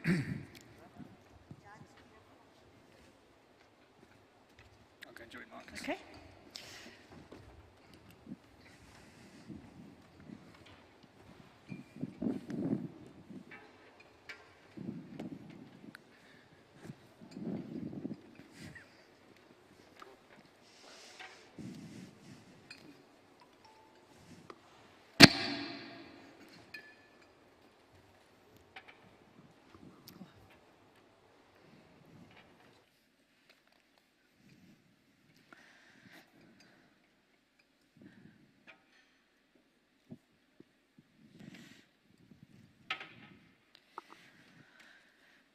Thank you once again to all three of you. I'm going to take the liberty of having a brief individual conversation, and then hopefully we can open it up to you sharing questions about your work.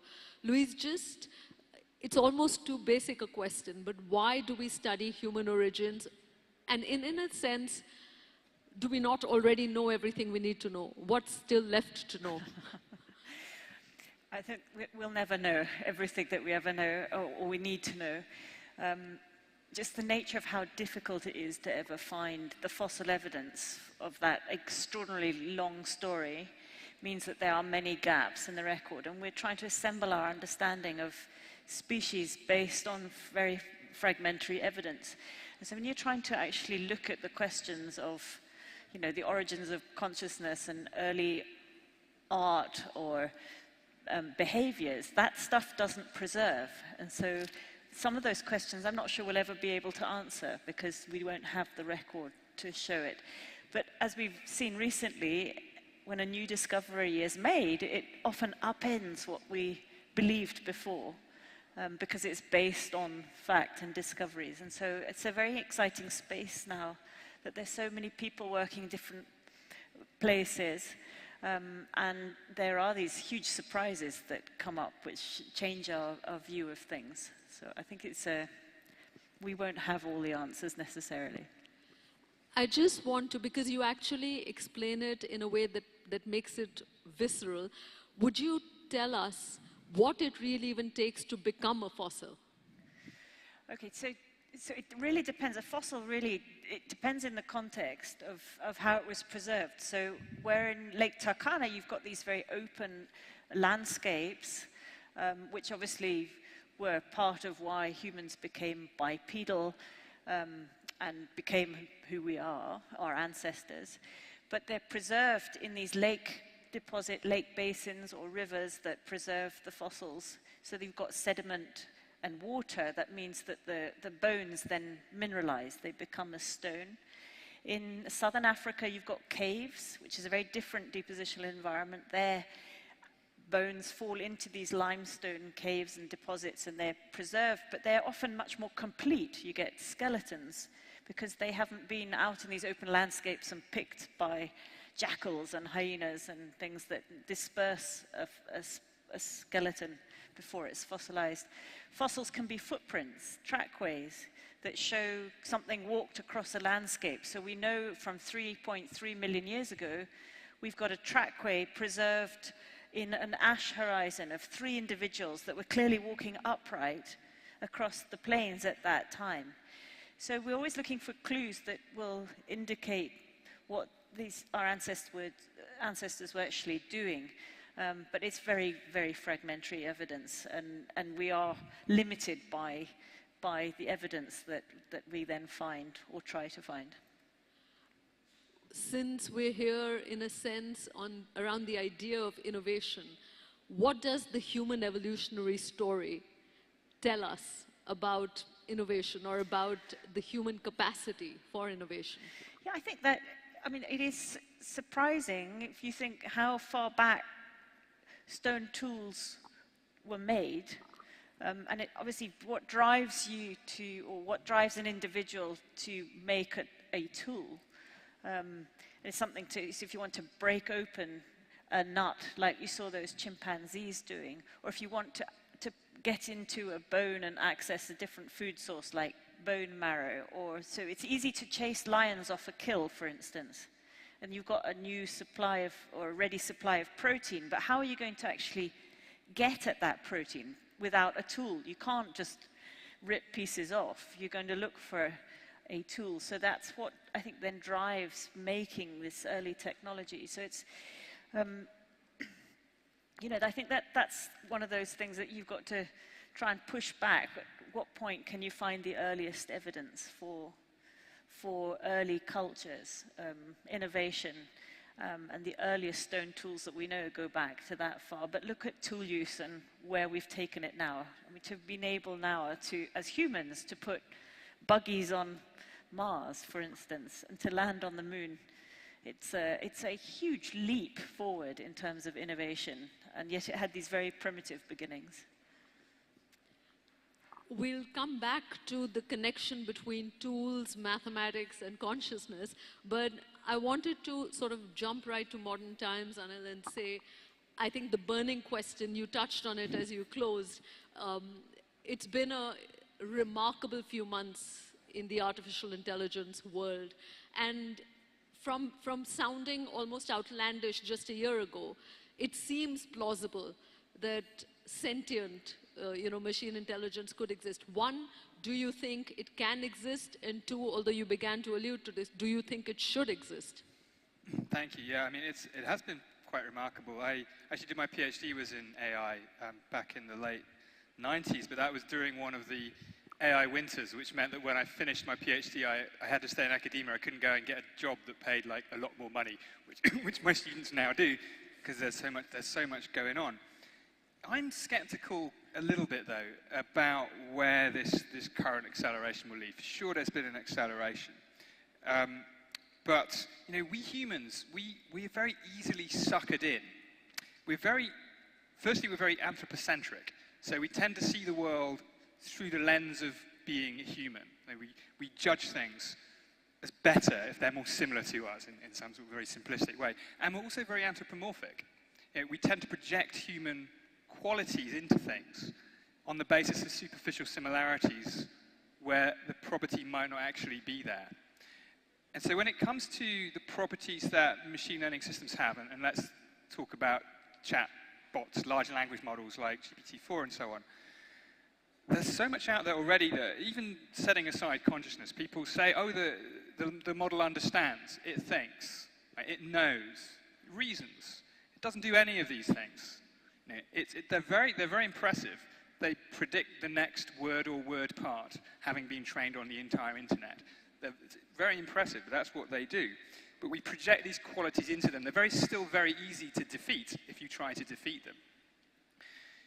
Will they become conscious? Well, one important thing here is that intelligence is not the same thing as consciousness. This is part of our anthropocentric bias. We know we're conscious, and we like to think that we're intelligent, although, we may overestimate our species' level of intelligence. And so we think the two things go together. But they don't go together. You don't have to be very intelligent to still have conscious experiences of suffering, of pain. You can imagine many other animals having conscious experiences without having human-style intelligence. So just because something gets smarter doesn't mean it becomes sentient. And as I was sort of suggesting in my talk, that another big assumption is that consciousness, sentience, experience, is independent of what something is made out of. This is a big argument. In fact, it's one of probably the biggest arguments in the philosophy of mind. Is consciousness something that could be inside a computer, or is it a property of a living system? I tend to think it's a property of a living system, in which case we're not going to get there. But, sorry, it's a bit of a long answer, but we are going to project consciousness into these things. We're already doing it. There was that Google engineer last year who claimed that the language model Lambda was sentient, and I had a discussion with him at a thing last year. And he believed that mainly for religious reasons. But we will project these things into machines, and that's going to be very disruptive, even though they are not conscious themselves. We'll soon be in a society where we will be interacting with them as if they were, and we need to get used to the implications of this. It's as much a sociological problem as it is a philosophical or technological problem. So I do want to touch on that dimension as well, because what you're suggesting is that even the illusion of sentience can actually skew human behavior, right? What are some of these implications in which, because it gives us smart or reasonably predictive responses, we start to believe it has intelligence? How does that change our own behavior? Or what challenges does that pose? So it's a great question, and in fact it's a question that's been best addressed in science fiction rather than in academia at the moment. There are films like Westworld and so on that explore, and Ex Machina, a beautiful film by Alex Garland. There are two things that might happen. A feature of our own psychology is that we take, it's another way of saying the anthropomorphism thing, we take what the philosopher Daniel Dennett, great mentor of mine, said, we take the intentional stance. We attribute things with beliefs, desires, goals, because it's easier to predict their behavior.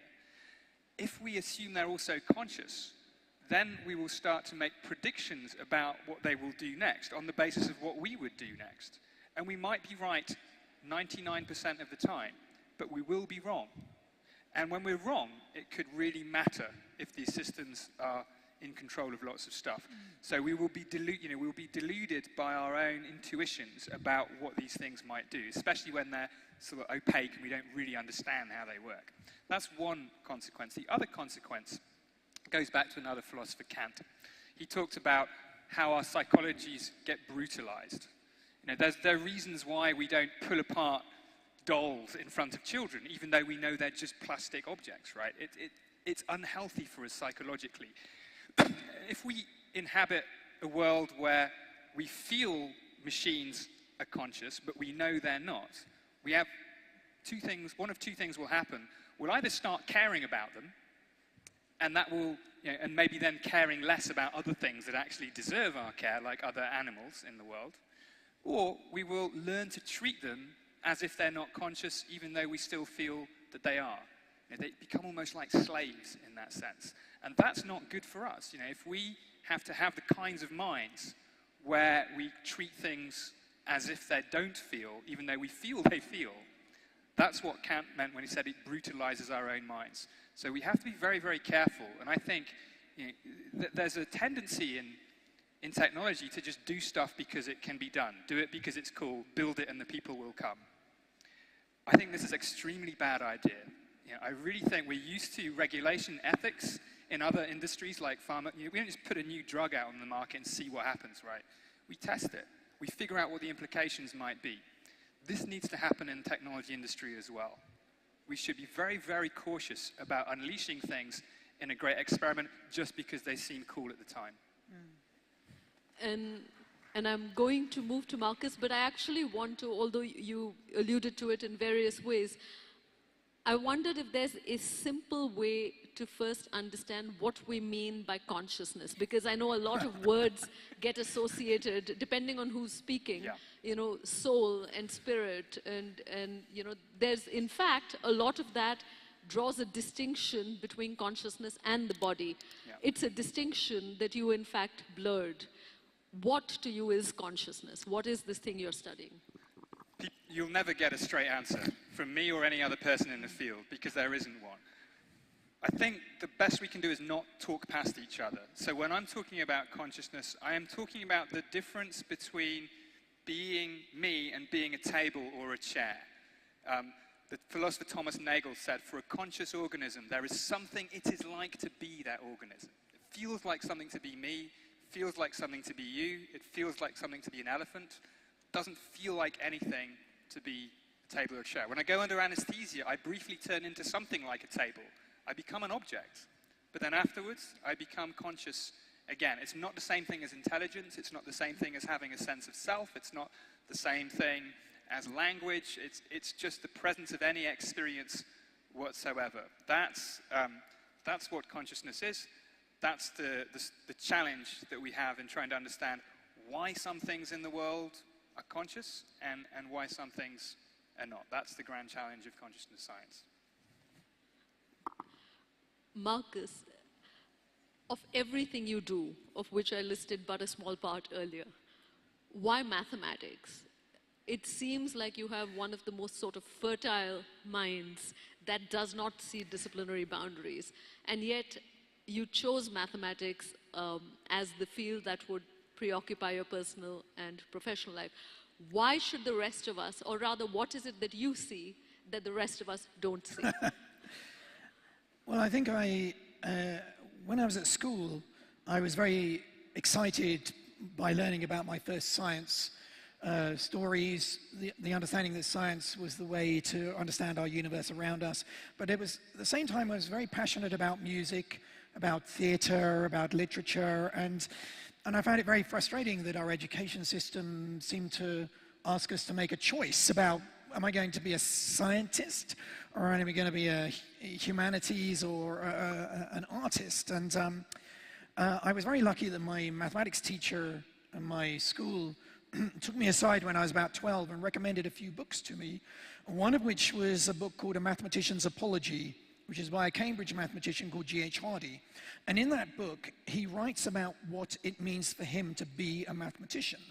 And he says, being a mathematician, yeah, sure, it's the language of science, but this is also about being a creative artist, that it is a language that allows you to create worlds that will never exist. I mean, that's somehow the exciting thing. I spend my time trying to understand this universe, but also other possible universes. And, you know, scientists will not be interested in, you know, we're not interested in unicorns because there are no unicorns. But for me, if a unicorn is possible, I find that quite exciting. So mathematics has a very creative side to me. And I think that book made me realize that mathematics was going to be a great place where I could actually indulge my passions of both science and arts, because mathematics was bubbling underneath both of them.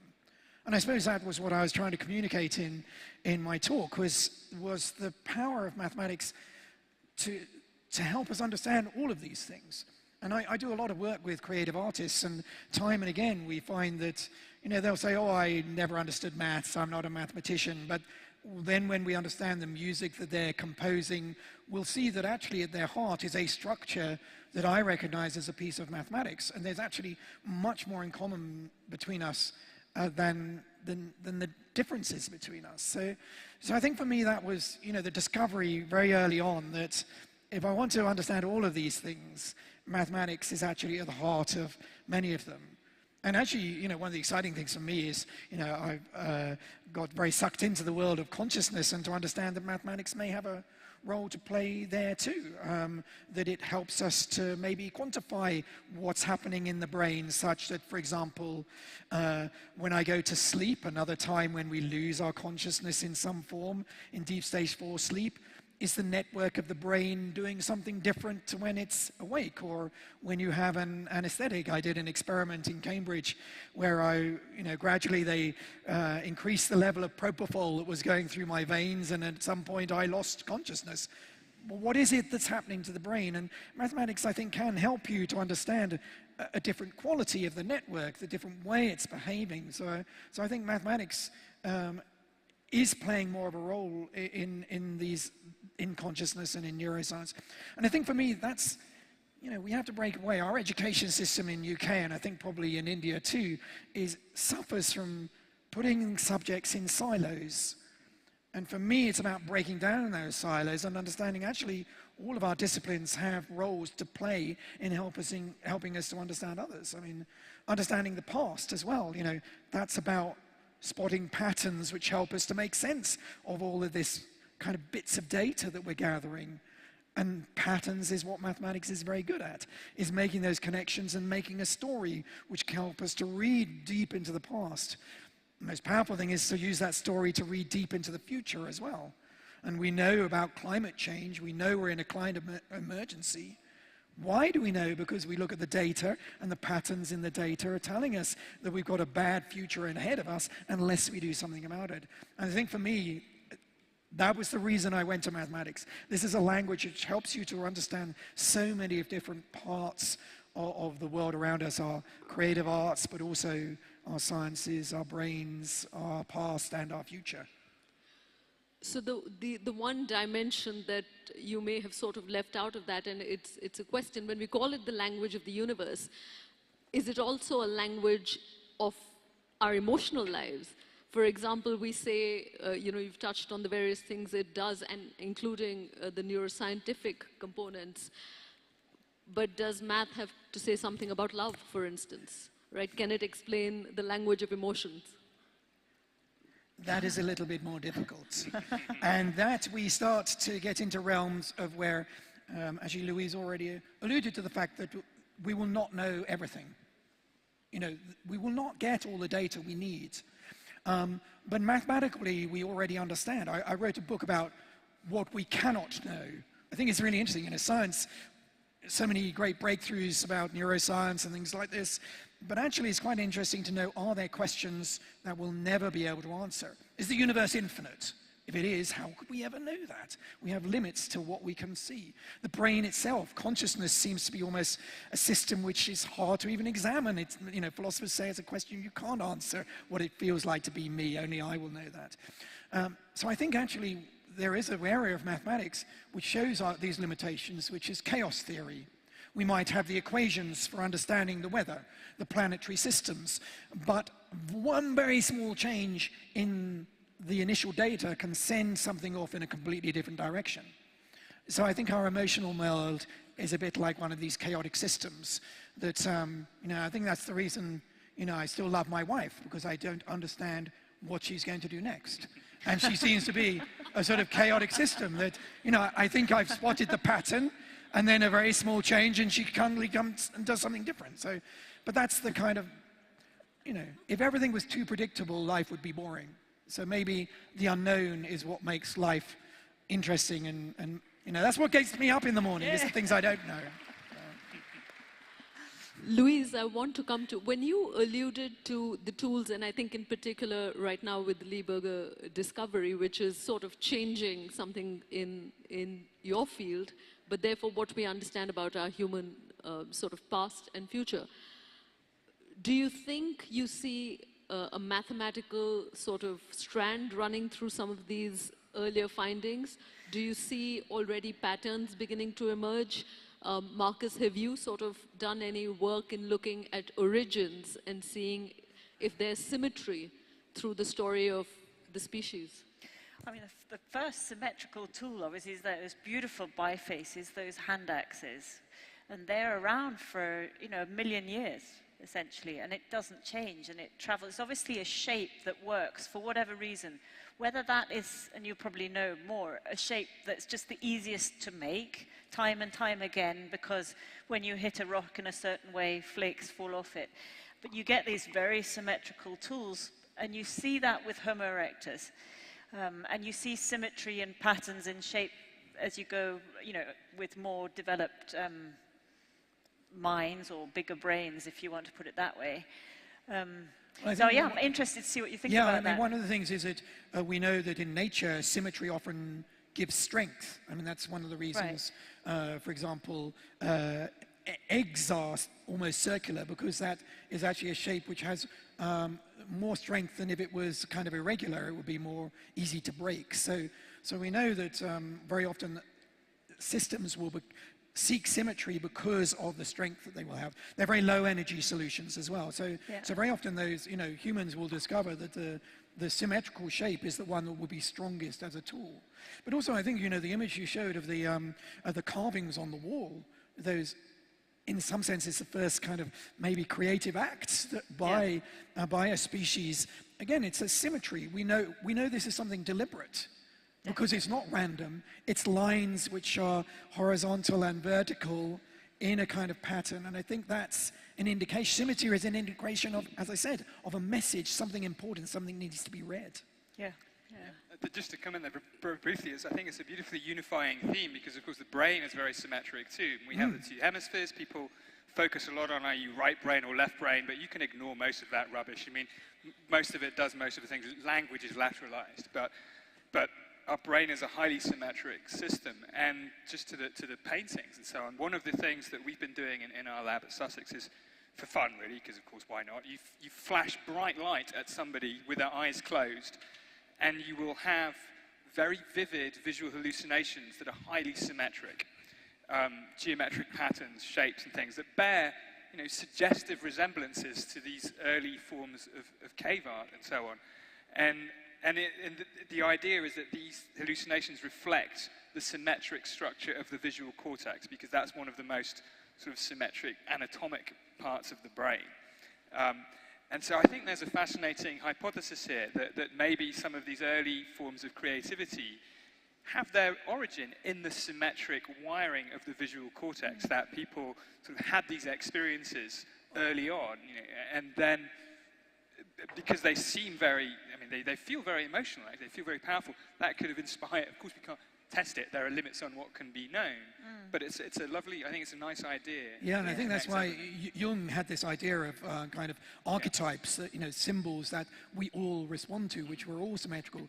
And he always used to get his patients to draw mandalas, because he believed that the mandala that was drawn by his patients would give an insight into what is happening in the brain. I mean, those Rorschach ink blocks, we just have to read a story into something which is symmetrical. It means something. I wanted to come on to, in passing, I think Marcus referred to climate change. And one of the big things that we see, and I think Louise's work will show, species have come and gone, one, because external factors, but two, something seems to occur where we seem, if we look around us today, we seem to draw back from the truly big questions, the truly big threats. For example, I think all scientists, or most scientists now agree that climate change is real, but getting the lay audience to take it as seriously is hard, even though our own species' future is at stake. Is there something neurologically that prevents us sort of really attaching ourselves to big questions or big threats or big crises? Do we look away? Does the brain teach us to look away? I'm not sure it's a case of looking away, but I do think there's something about the way our minds are built that makes it very hard for us to focus on some of the questions that we ought to focus on. But just, I remember your last question to me, I had something I really wanted to say there, because you talked about the soul, right?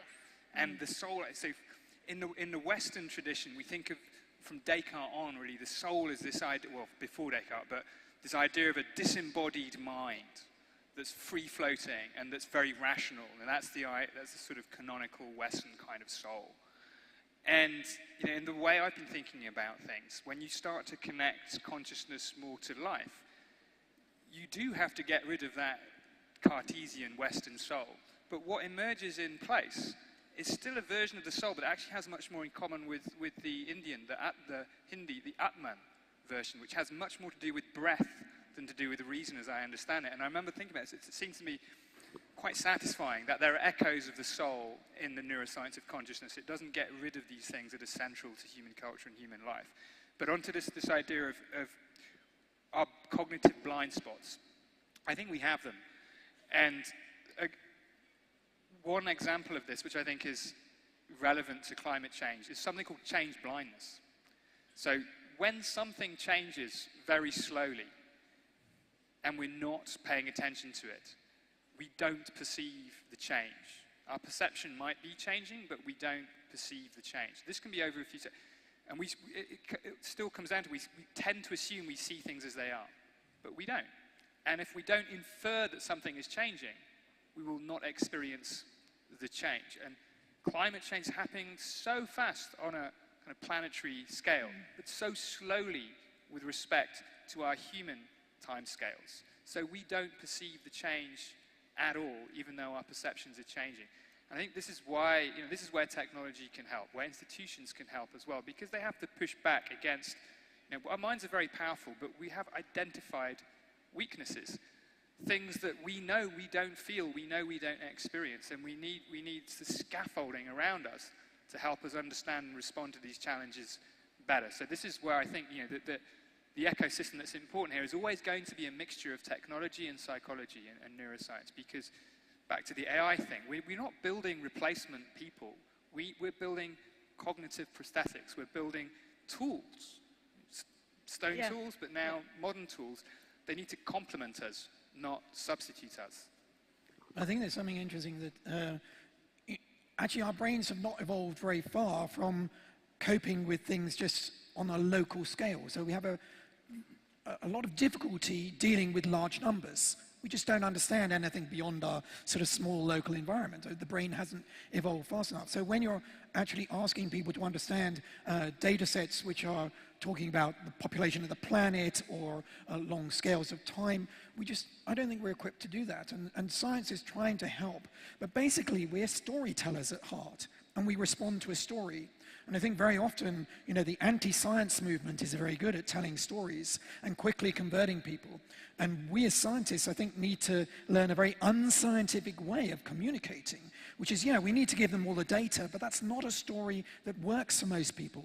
So quite often we need to counter the story with another story, which may be just one data set, which is, an anathema to a scientist because we want but actually we need to learn what the brain responds to, which is stories. Louise, I just wanted to, in fact, part of this human story, which is in fact the story you tell. It is the story of humankind. And I think with the recent find, again, referring to the Lieberger find, the sense that only human beings, or as we know it, Homo sapiens, were both sort of conscious or sentient as a species, and that kind of superiority, that narrative in which intelligence and evolution happened in a single species, which is ours. What does this new find tell us? Or what are the ways it opens up thinking about other possible species and consciousness? Yeah, I think what's so striking about that one is that the age of it, at which they've come up to be somewhere around. I'm so sorry to interrupt, but it would in fact probably be helpful if you gave a little bit of context about the find itself. So in South Africa, there's, as I put up earlier, a picture of this cave system. And caves are very, very difficult to date. That's the first problem. So they're having to use different techniques to get ages. So when they first published this paper, it came out without a date. So if it were a 3 million year thing or a 30,000 year thing, it actually has a big difference in terms of your interpretation of the fossil. But they think it's somewhere around about 250,000 years thereabouts. And to have a burial at that age really pushes back our understanding of when those behaviors actually happen by a good 100,000 years or so. And it's a burial made by something that wasn't humans. And to have the artwork or the engravings on the wall made by a different species at that time is very striking as well. So it's a surprising thing because it's a very small-brained ancestor. So you wouldn't attribute these behaviors with small-brained ancestors at that age. And I think that's why it's so significant, is that it's, you know, turned that theory on its head, that this was behaviors that were solely human, to do with Homo sapiens. Anil, you referred to the fact of, you know, human intelligence and human consciousness being very different, and often us conflating the two. In what way can we understand non-human consciousness, and how should we sort of think about, because I think in a sense it also inflects the climate question and so on. Unless we have a sounder understanding of other species, there seems to be no human future either. You know, so in a sense, how do we begin to understand consciousness in other species? Is there a scientific method? Yeah, with great difficulty. I mean, there is this problem of other minds in philosophy. Like, how do I even know that you're conscious? Right? I mean, how do I even know that I am? I might be mistaken about that. Some philosophers will try and tell me that I am. But I think we have to be a bit pragmatic here. And we know in human neuroscience, roughly what sort of brain structures are needed for consciousness. Still, the details are unclear and so on. And we know that we share these same basic brain structures with pretty much all mammals.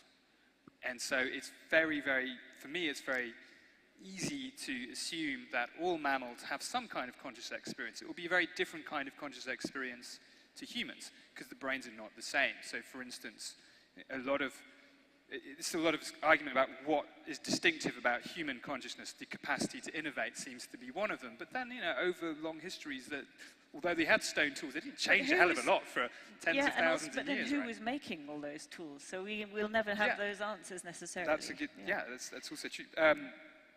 So there may be very different ways of being conscious that don't, for instance, have the human ability to engage in mental time travel, imagine futures and remember past and things, although elephants bury their dead as well. So we will never know what it is like to actually be another animal, but we can make good approximations, and we can certainly sort of make a best and informed guess about whether there is something it is like to be another animal.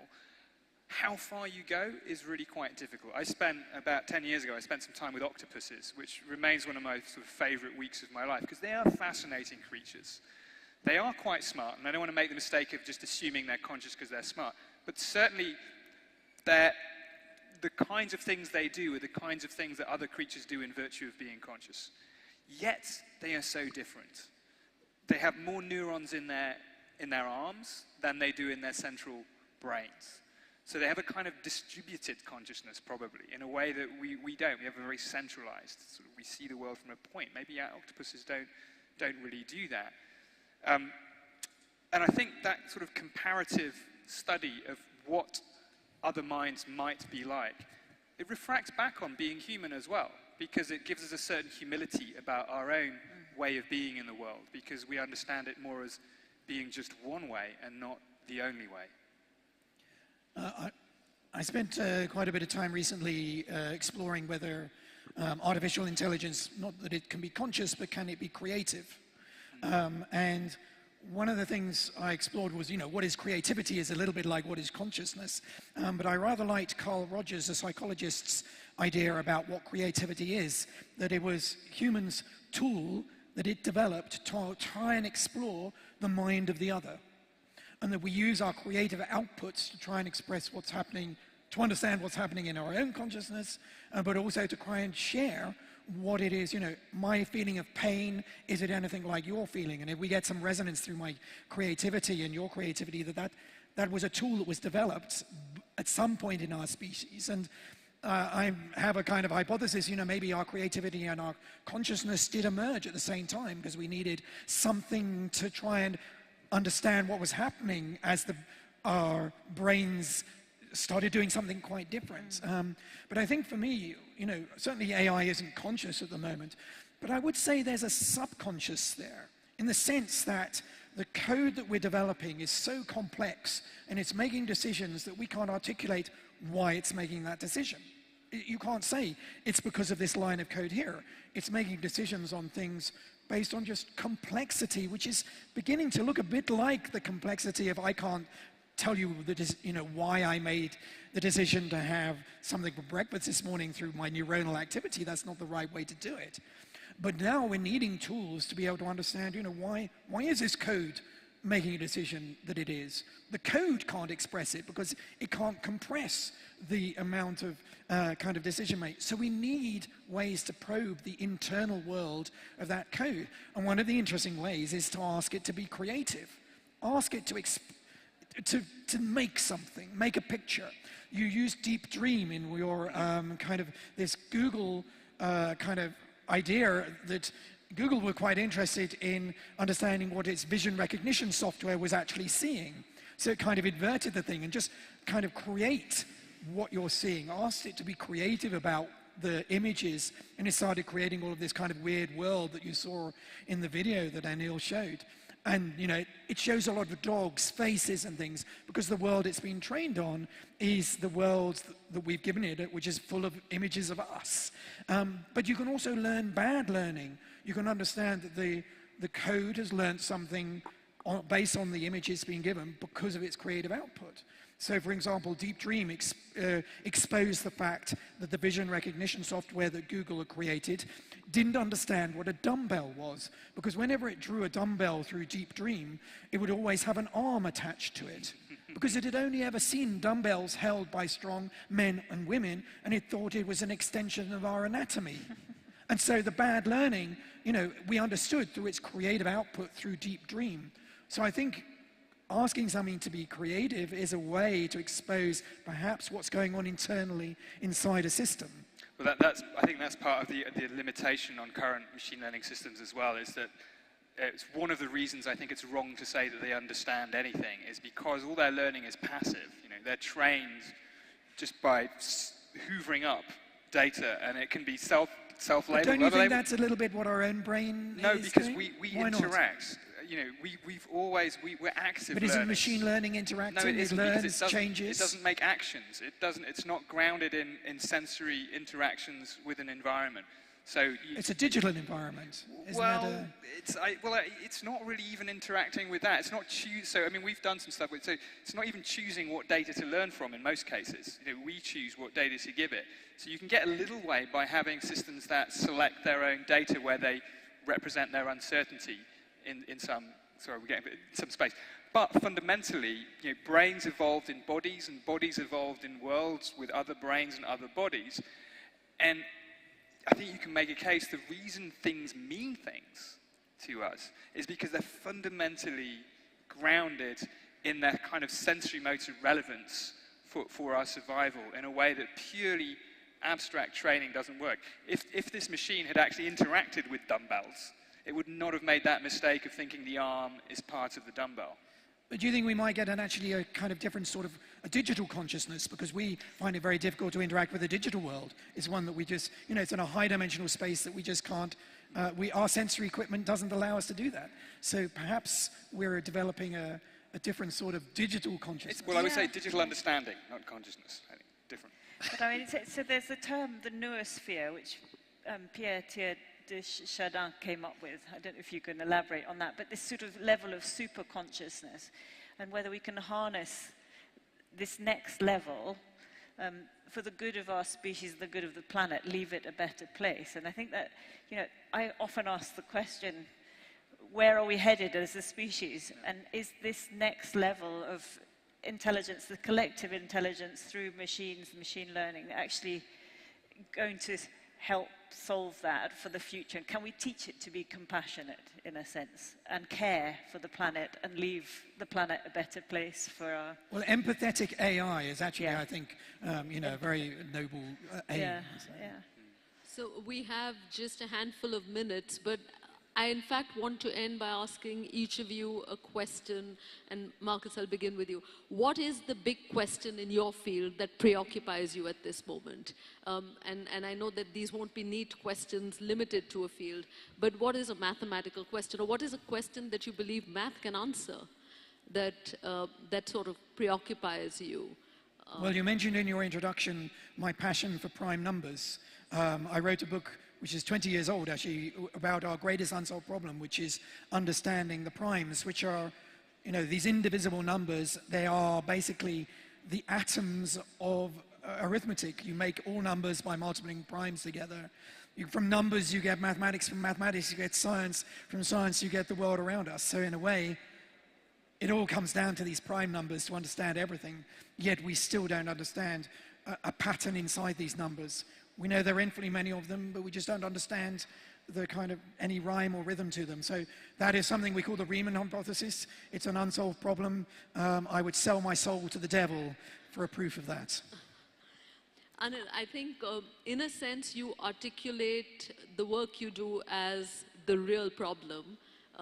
I know that there is in neuroscience of consciousness, there is the hard problem and the real problem. I mean, you're of course welcome to give me a different answer, but since you are pursuing the real problem, would you tell us what the real problem is? Yeah, so that's my sort of take on this whole. So there is this big mystery. The philosopher David Chalmers called it the hard problem. In philosophy, it's known as many different things.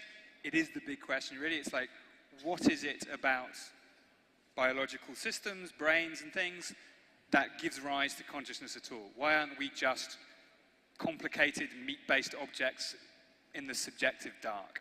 That's the hard problem. It seems unreasonable that any kind of physical stuff should give rise to experience, but yet it does. But if you look at the history of science, it often doesn't work that way. Like 150 years ago, people thought that life could never be explained in terms of stuff, physics and chemistry. There was a hard problem of life. There was a philosophy of vitalism that said in order to understand life, we need to appeal to something almost supernatural, an élan vital, a spark of life. But of course, we don't understand everything about life, but it's no longer a conceptual mystery. And what happened was, instead of trying to look for this spark of life that doesn't exist, biologists of the day got on with the job of just saying, what are the properties that living systems have? And let's try and explain those and see if we can make predictions about those. And bit by bit, the hard problem of life wasn't solved, but it dissolved. It faded away, and then it was gone. And that's what I think the future of our understanding of consciousness may well look like. Instead of trying to look for some magic essence of consciousness that sort of emerges from the brain in some sort of metaphysical fog inside the head. No, let's understand how consciousness is expressed in us, in other animals, explain, predict, control, and then bit by bit, the hard problem of life will dissolve and will disappear in a puff of metaphysical smoke. Louise, I think in 1959, was it that your grandfather sort of conclusively proved that all of us, all human beings originated in Africa, right? Is there a sort of hypothesis that one works with and goes out looking for, in your field, looking for answers? Or do you dig and see what you find? What is the question that preoccupies you today? That's a tricky one. So he proved that our ancestry happened in Africa. Modern humans also evolved, we think, in Africa, and that's also pointed to now through this sort of genetic record. But I think, you know, there are all these gaps in the record, and that's why we keep going back to try and push back our understanding. The window between 3.5 million years to 6 million years is very poorly understood. And that's really where all of this began.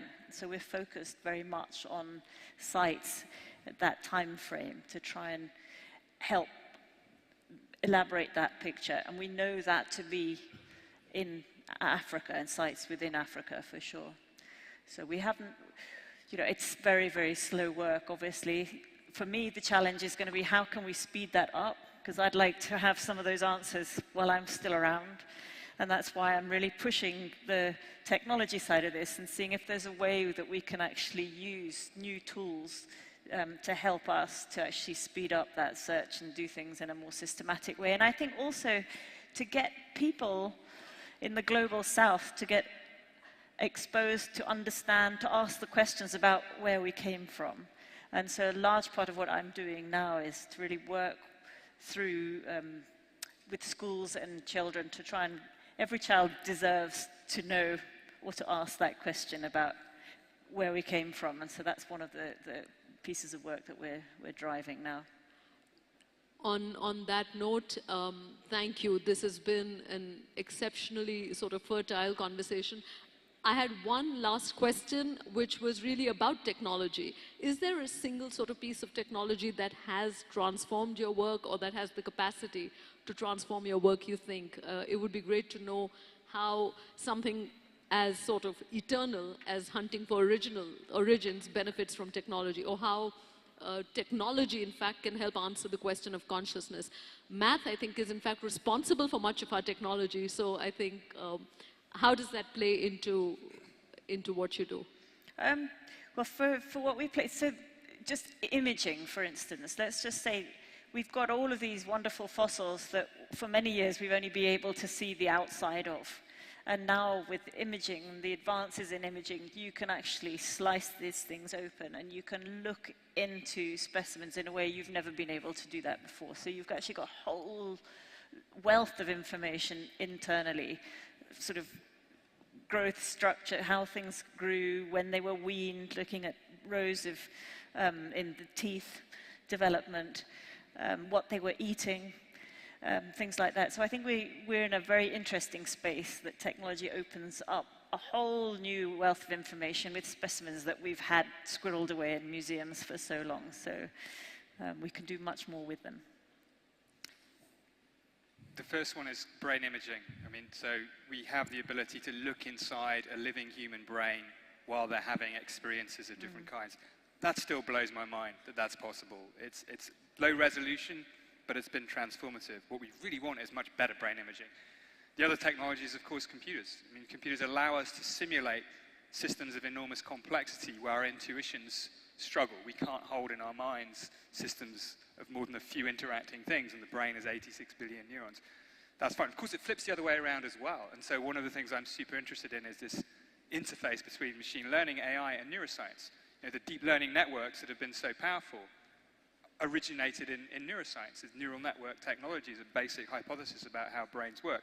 But it's a very simplistic hypothesis, and I think a lot of the advances in machine learning are going to come from implementing what we understand about how biological neural networks do in machines, so that we can begin to incorporate some of the energy efficiency, the flexibility, the context dependency that we display into the machines that we're about to build.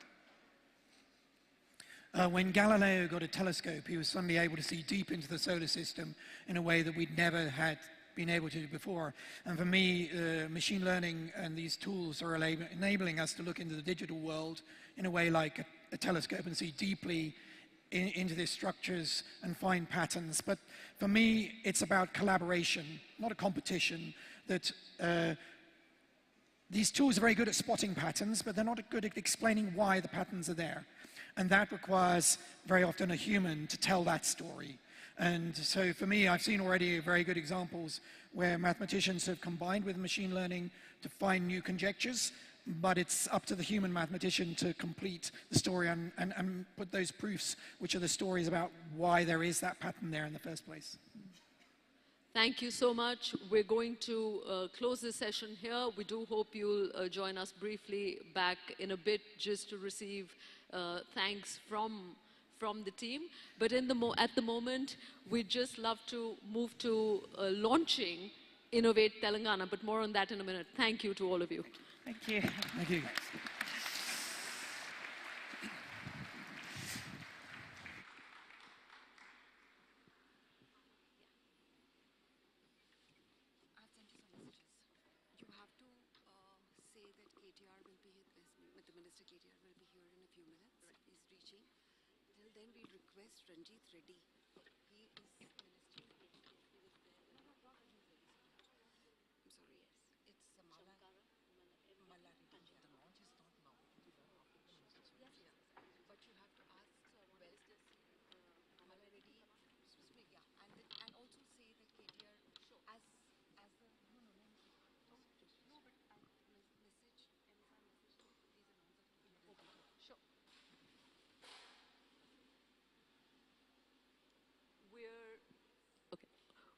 We're expecting for one KTR, and I know that he is responsible for so much of the innovation that is, he's spearheading, leading from the front, that innovation that is happening in the state. But even while we set that up, may I request, since we have the pleasure of being joined by Mr. C. Malla Reddy, the Minister of Labour and Employment, and of course an MLA from here, may we request a few words from you this evening, sir?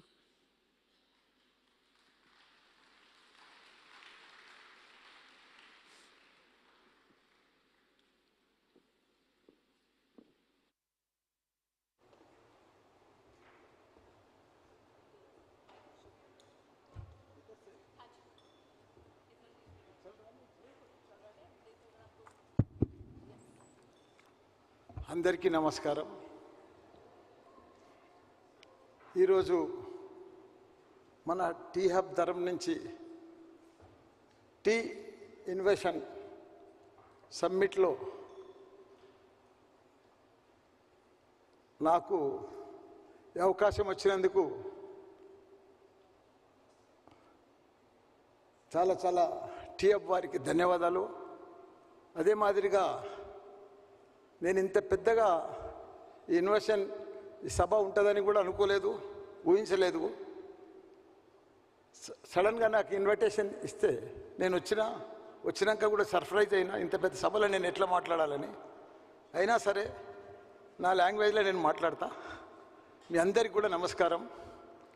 T Hub వారికి, మా మోహన్ రెడ్డి గారికి, రంజిత్ రెడ్డి గారికి, మిగతా అందరికీ కూడా, పెద్ద పెద్ద అతిథులకు అందరికీ కూడా నమస్కారం. నేను మల్లారెడ్డి, లేబర్ మినిస్టర్. టీహబ్ అనేది ఇప్పుడు ఇండియాలోనే మనం నెంబర్ 1 పొజిషన్లో ఉన్నాం. నెక్స్ట్ లెవెల్ మనదంట టీ ఇన్వెషన్.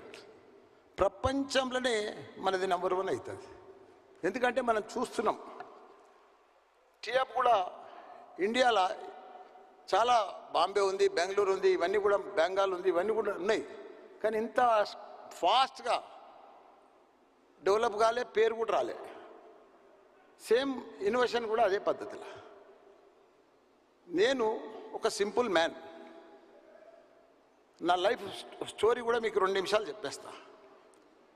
నా 1976లో, ఇప్పుడు నా ఏజ్ 70, నేను 47 ఇయర్స్ ముందు నా పొజిషన్ ఒక మిల్క్ సైకిల్, ఒక సైకిల్ 2 మిల్క్ క్యాన్స్, ఒక సైకిల్ 2 మిల్క్ క్యాన్స్. 1976 అప్పుడు నా మ్యారేజ్ అయింది, నా ఏజ్ 23. ఇప్పుడు నా position biggest educationalist in India. 500 ఎకరాలలో నా ఇన్స్టిట్యూషన్స్ నడుస్తున్నాయి. కొంపల్లి, మేడ్చల్, ఇదంతా. 13 engineering colleges, 1 university, 2 medical colleges, 2 dental colleges, BEd, MEd, DIET, health sciences. అసలు ఇండియాలో లేని కోర్సు నా దగ్గర లేదు. అన్ని కోర్సులు పెట్టి 33 ఇన్స్టిట్యూషన్స్. నా క్యాంపస్లో 65,000 స్టూడెంట్సే చదువుతారు. ఇంజనీరింగ్ స్టూడెంట్సే, ఓన్లీ ఇంజనీరింగ్ స్టూడెంట్సే. అంటే ఒక మిల్క్ మ్యాన్ 47 ఇయర్స్ కింద, ఈరోజు 47 ఇయర్స్ తర్వాత ఈరోజు ఇంత పెద్ద ఎడ్యుకేషనలిస్ట్ ఎట్లా అయిండు? దానికి తోడు మళ్ళీ ఎంపీ కూడా అయినా లాస్ట్ టైం. ఇప్పుడు మా కేటీఆర్ గారు ఆశీర్వాదంతో మినిస్టర్ కూడా అయినా. అంటే మనిషి ప్రయత్నం చేస్తే ఏదన్నా చేయొచ్చు, ఏదన్నా సాధించవచ్చు. అది మోడల్ మల్లారెడ్డి.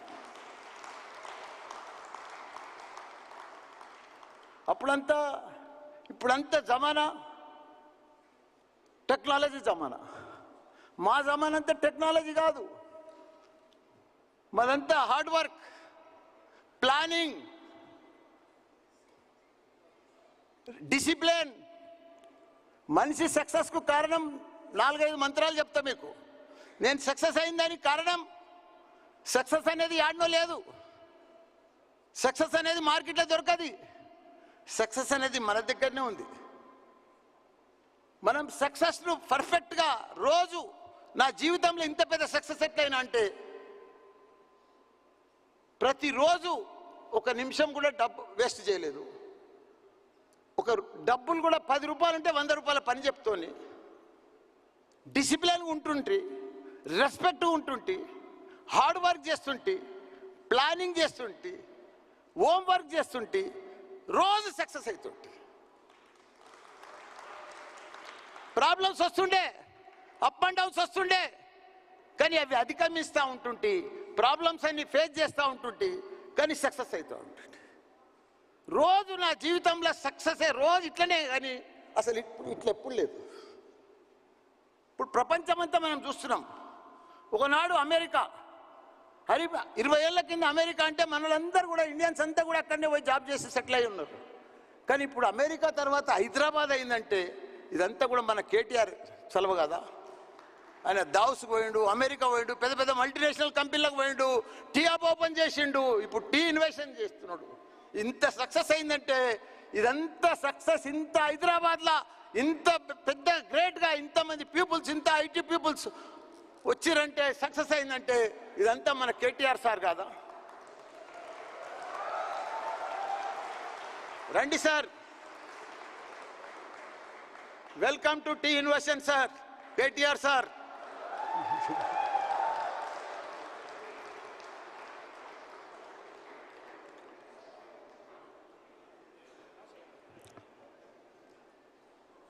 సార్ నేనే మాట్లాడుతున్నా సార్. ఒకనాడు 500 ఎకరాలు ఉంటే పెద్ద జమీదారు, ఒక 5 మినిట్స్ సార్, ఏమనుకోక సార్, 500 ఎకరాలు ఉందనుకో, పెద్ద జమీదారు, పెద్ద భూస్వామి, పెద్ద ధనవంతుడు.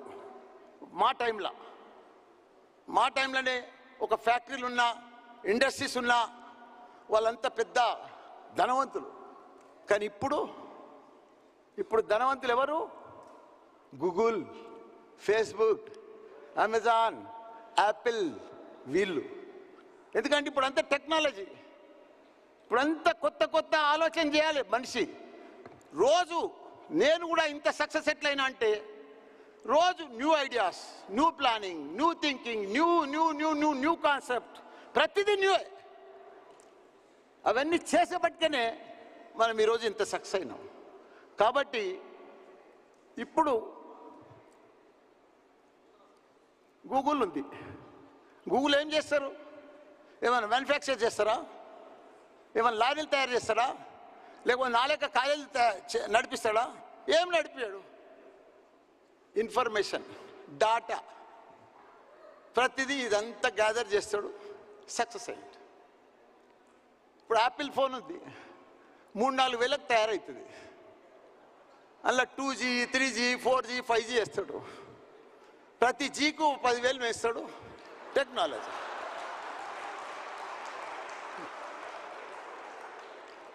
అందుకే మన పిల్లలకు ఇటువంటి ఇన్వెషన్లా మనం రోజు వాళ్ళకు ఇటువంటి టీఆప్లల్లా మన స్టూడెంట్స్ అందరికి ఇస్తే, మన పిల్లలకు యంగ్ మైండ్స్, మనకున్న యూత్ ఫెసిలిటీస్ ఎవరికి ప్రపంచంలో ఎవరికి లేదు. మనకున్న స్కిల్స్ కానీ, మనకున్న టాలెంట్ కానీ, మనకున్న కసి కానీ, మనకున్న ఇంగ్లీష్ బ్యాక్గ్రౌండ్ కానీ ప్రపంచంలో ఏ కంట్రీలో లేదు, ఎవ్వరికి కూడా లేదు. ఎందుకంటే నేను అబ్జర్వ్ చేసిన, నేను లక్షల మంది పిల్లలను ఇంజనీర్లను తయారు చేసిన, వరల్డ్ క్లాస్ డాక్టర్లను తయారు చేసిన, MBA తయారు చేసిన, మేనేజ్మెంట్ తయారు చేసిన. కాబట్టి నాకు మంచి అనుభవం ఉన్నది. మన పిల్లలు మంచి తెలివితేటలు ఉన్నాయి, పర్ఫెక్ట్ ఉన్నాయి. వాళ్ళకి ఇటువంటి టీహబ్ కానీ, ఇన్వెషన్ సెంటర్లు కానీ, ఇప్పుడు మా కేటీఆర్ సార్ లాంటి వాళ్ళు తెరిచబట్టుకునే వాళ్ళకు గొప్ప అవకాశం వచ్చింది. అసలు మన టీహబ్ ఎక్కడిది? 20 ఏళ్ళ ముందు అంత మెకానికల్, సివిల్ అంతా ఇదేనా? ఇప్పుడంతా మారిపోయింది, జమానంతా మారిపోయింది. టెక్నాలజీ వస్తాక only computer, DS, data science, ALML, computer science.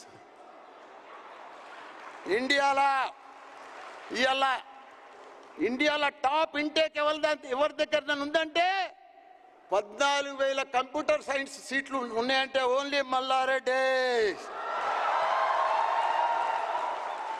ఒక ఆర్డినరీ మ్యాన్, ఒక మిల్క్ మ్యాన్ ఈరోజు ఇన్ని కంప్యూటర్ సైన్స్లు, ఇన్ని కాలేజీలు నడిపిస్తుంటే ఎట్లా నడిపిస్తున్నాడు? ఇదంతా ప్లానింగ్, థింకింగ్. రోజు నా మైండ్ ఎర్లీ మార్నింగ్ ఎప్పుడైనా మేల్కొస్తే మబ్బుల 3 గంటలకు 5 గంటలకు రోజు నెక్స్ట్ నెక్స్ట్ నెక్స్ట్ నెక్స్ట్ ఇదే థింకింగ్ వస్తుంది, ఇదే ఆలోచన వస్తుంది. రోజు ఎవరైతే కొత్త ఆలోచనలతో ఉంటారో వాళ్ళు గ్యారంటీగా సక్సెస్ అవుతారు. మనం కాబట్టి మన స్టూడెంట్స్కు గొప్ప అవకాశం ఇవ్వాలి. నా దగ్గర మీలాంటి బిగ్ స్టూడెంట్స్ మా దగ్గర ఎవరు చదవరు. నా కాలేజీలో 65,000 మంది ఇంజనీరింగ్ స్టూడెంట్స్ ఉన్నారు ఒకటే క్యాంపస్లో. వాళ్ళంతెవరు ఒక ఆయా బిడ్డ, అటెండర్ బిడ్డ, డ్రైవర్ బిడ్డ, వీళ్ళే సింపుల్ గరీబ్ పిల్లలు. వాళ్ళంతా స్కాలర్షిప్ మీద వస్తే నా దగ్గర కౌన్సిలింగ్లో వచ్చే పిల్లలు. వాళ్ళనందరినీ కూడా మంచిగా ఇంజనీర్ తయారు చేసి వాళ్ళ తల్లిదండ్రులు ఏమనుకొని వస్తారంటే, నా బిడ్డ ఒక ఇంజనీర్ అయితే చాలు, 4 సంవత్సరాలు అయిన తర్వాత మా ఇంటికి వస్తే చాలు అనుకుంటే, అటువంటి బిడ్డను నేను ఇంజనీర్ తయారు చేసి ఒక ప్లేస్మెంట్ సర్టిఫికేట్ తోటి వాళ్ళ ఇంటికి పంపిస్తున్నాను. వాళ్ళు ఎంత హ్యాపీగా ఫీల్ అవుతున్నారు అనుకుంటున్నాం. వాళ్ళు మరో లైఫ్ తయారైపోయారు, వాళ్ళు మరో ప్రపంచం అయిపోయింది వాళ్ళకు, వాళ్ళ వాతావరణమే మారిపోయింది. అందుకే మన జనరేషన్ను, మన పిల్లలను, మన స్టూడెంట్స్ను, మన ఇంజనీర్ను, మన ఎంబీఏ పిల్లలను, మన ఫార్మసిస్ట్ పిల్లలను మనం ఇట్లా THub లాంటి కొత్త కొత్త ఇన్నోవేషన్లతోటి మనం మంచిగా తయారు చేస్తే వాళ్ళు మరో ప్రపంచం. ఇవాళ హైదరాబాద్ ఏందయ్యా? ఇలా మన కేటీఆర్ సార్ 9 ఏళ్ళ ముందు మన హైదరాబాద్ ఏముండే? పాత హైటెక్ సిటీ అదొకటే ఉండే. బెంగళూరే ఐటీ అంటే బెంగళూరు. కానీ ఈరోజు భారతదేశంలో ఐటీని కూడా బెంగళూరు కూడా మించిన మన హైదరాబాద్. అమెరికా తర్వాత ఏదన్నా ఐటీ ఉందంటే మన హైదరాబాద్. అమెజాన్ కానీ, గూగుల్ కానీ, ఫేస్బుక్ కానీ పెద్ద పెద్ద హెడ్ క్వార్టర్స్, వాళ్ళ హెడ్ ఆఫీసులు అన్నీ ఎక్కడున్నాయి? దేశంలో ఎక్కడన్నా ఉన్నాయంటే వాళ్ళ హెడ్ ఆఫీసులు మన హైదరాబాద్. ఇదంతా మన కేటీఆర్ సార్ తేలేదా? మన కేటీఆర్ సార్ తేలేదా? అందుకే ప్లానింగ్ ఉంటే, మంచి మినిస్టర్ ఉంటే, మంచి లీడర్ ఉంటే, మంచి నాయకుడు ఉంటే మనం వేరే డిఫరెంట్ లెవెల్లో మనం తయారైపోతాం. కాబట్టి మన పిల్లలకు మంచి భవిష్యత్తు ఉన్నది, మన హైదరాబాద్ కూడా మంచి భవిష్యత్తు ఉన్నది. మనకు మంచి లీడర్ ఉన్నారు, మన కేసీఆర్ గారు కానీ, మన కేటీఆర్ గారు కానీ. మనం ఇంకో లెవెల్లో మనం కావాల్సిన అవసరం కూడా ఉన్నది. మనం ఏదైనా సక్సెస్ కావాలంటే సీరియస్నెస్ ఇంపార్టెంట్, సబ్జెక్ట్ల సీరియస్నెస్ ఇంపార్టెంట్. ఆ సీరియస్నెస్ ఉంటే ప్రతి మనిషి గ్యారంటీగా సక్సెస్ అవుతాడు. మనమందరం కూడా ఇంకా మంచి ఫ్యూచర్ ఉన్నది మన పిల్లలకు. మనం ఇంకా గొప్పలు కావాలి, మన స్టూడెంట్స్ అంతా కూడా గొప్పలు కావాలి. ప్రపంచంలో మీకు ఇంకొక ఎగ్జాంపుల్ చెప్పి కథం చేస్తా. టాప్ డాక్టర్స్ అయినా, టాప్ సైంటిస్టులు అయినా, టాప్ ఇంజనీర్స్ అయినా, టాప్ ఐటీ పీపుల్ అయినా ఎవరు? మన ఇండియన్స్, మన తెలంగాణ. మోస్ట్లీ మన తెలంగాణనే. ఎందుకంటే 50 ఏళ్ళ సంది చూస్తున్నాను నేను. ప్రతి ఒక్క టాప్ పొజిషన్లో ఉన్న వాళ్ళంతా మన తెలుగు వాళ్ళే. మనకు తెలివితేటలు ఎక్కువ కాబట్టి మనం ప్రపంచాన్నే లీడ్ చేస్తాం. వచ్చే రోజులలో ప్రపంచం అంతా కూడా మన తెలంగాణలో ఉంటారు. మనం అసంటి ప్రొడక్షన్ మనం స్టూడెంట్స్ని తయారు చేస్తాం. మనం చాలా ముందుకు పోతాం. ప్రపంచంలోనే ఇప్పుడు ఇండియాలో నంబర్ 1 తెలంగాణ రాష్ట్రం. రేపు ప్రపంచంలో నంబర్ 1 సిటీ ఏదన్నా ఉంటే హైదరాబాద్. జై తెలంగాణ, జై కేసీఆర్, జై KTR.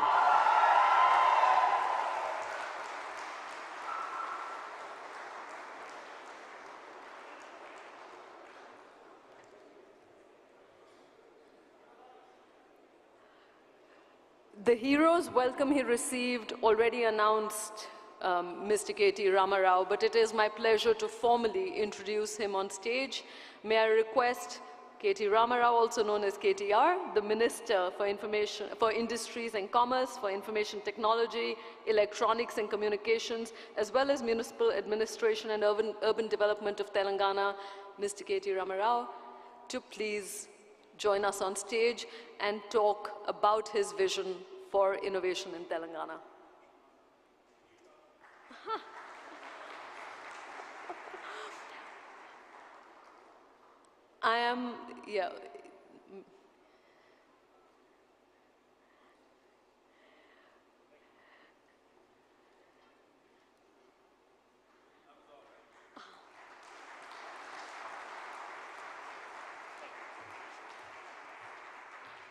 Thank you, guys. Good evening. Good evening. Mallareddy గారు మాట్లాడిన తర్వాత నేను మాట్లాడాలంటే కొద్దిగా ప్రాబ్లమే. ఎందుకంటే ఎట్లుంటుందంటే మల్లారెడ్డి గారు మాట్లాడిన తర్వాత ఇంకెవరు మాట్లాడాలంటే కూడా తెలంగాణ భాషలో చెప్పాలంటే యాటకూర తిన్న తర్వాత తోటకూర తిన్నట్టు ఉంటుంది. లేదు కొద్దిగా స్టైలిష్గా చెప్పాలి అంటే ఒక సూర్యకుమార్ యాదవ్ బ్యాటింగ్ చేసిన తర్వాత ఈ మధ్యన స్లో బ్యాటింగ్ ఎవరు చేస్తున్నారో నాకు తెలియదు, వాళ్ళు చేసినట్టు ఉంటుంది. మల్లారెడ్డి గారు, మీతో మేము మ్యాచ్ కాలేము, మీరు సోషల్ మీడియా స్టార్, మీరు మిమ్మల్ని మ్యాచ్ అయ్యే కెపాసిటీస్ మాకు లేవు. But thank you all for staying in even though we are late. Good evening. Delighted to be here. In fact, I was in the district this morning.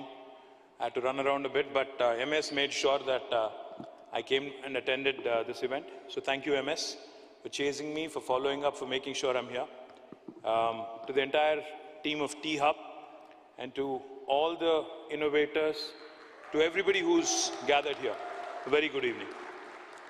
Very pleased to be here at the Tea Innovation Summit 2023-24. You can see a lot of familiar faces, a lot of people that I keep running into at various events. Thank you very much for attending this event and for making this very, very special. Of course, I've been following it online. I've been looking at some of the streams. A special shout out, at this summit to Louise Leakey, to Anil Seth, Sir Marcus Du Soto, for presenting their great ideas, connecting the past, present and future. I think they deserve a huge round of applause from all of us. Thank you so much, Louise, Anil and Sir Marcus, for joining us at this event. This networking confluence themed the Gladiators of Mind brings together three of the most extraordinary names in science from across the world on one stage for an electrifying evening of ideas and innovation. I understand that the theme today covers the past, present, and the future. Of course, as we all know, evolution is the ultimate form of innovation, ultimate act of innovation that plays out across millennia. Generative artificial intelligence, generative AI, is now the talk of the town in today's world, where there are limitless possibilities to human innovation through the support of AI. Today, innovation in the field of math, science, and arts underpins all creativity and has the power to shape human destiny. A friend of mine once told me that there are two kinds of people in the world, artists and scientists. But I do believe sincerely when I say this, I do believe that the lines are now marring. I don't think you can define a human either as an artist or a scientist anymore. I think you are a mishmash. You're essentially an amalgamation of the best of both, especially after AI has come into our lives and the kind of revolutionary changes that we get to see every day in our day-to-day lives. I think it is now a myth. Today, I have to take my mind 10 years back, because as we stand celebrating Telangana entering the 10th year after the formation of state, after attaining statehood, my mind does dart back to that date and time when we actually went out. I remember Mohan Reddy Garu and all of us. I assumed office as a Minister for Information Technology on the 2nd of June 2014, right on the day the state was formed. Very next day, in fact, I think it was the 3rd of June 2014, we all ended up at IIIT Hyderabad and Indian School of Business Hyderabad. We brainstormed, we sat together, we ideated, we started asking questions. We said, how can we make Hyderabad a much better place? How can we make sure Hyderabad's ecosystem becomes one of the best in India, to spur innovation, to encourage young innovators? 10 years ago, we had realized that innovation is a combination. It doesn't work in isolation. It's a combination where great innovation, never ever occurs in a single field of expertise, but it is a synthesis across domains. I keep saying this wherever I go, promoting Hyderabad, promoting the state of Telangana. I keep saying Telangana is where the north of India meets the south of India. Telangana is where biology meets technology. Telangana is where life sciences meets data sciences, where paratha meets dosa, where mangoverse meets metaverse. But I think this applies to innovation as well. In today's world, technology per se doesn't work in isolation. Innovation doesn't work in one sphere of technology.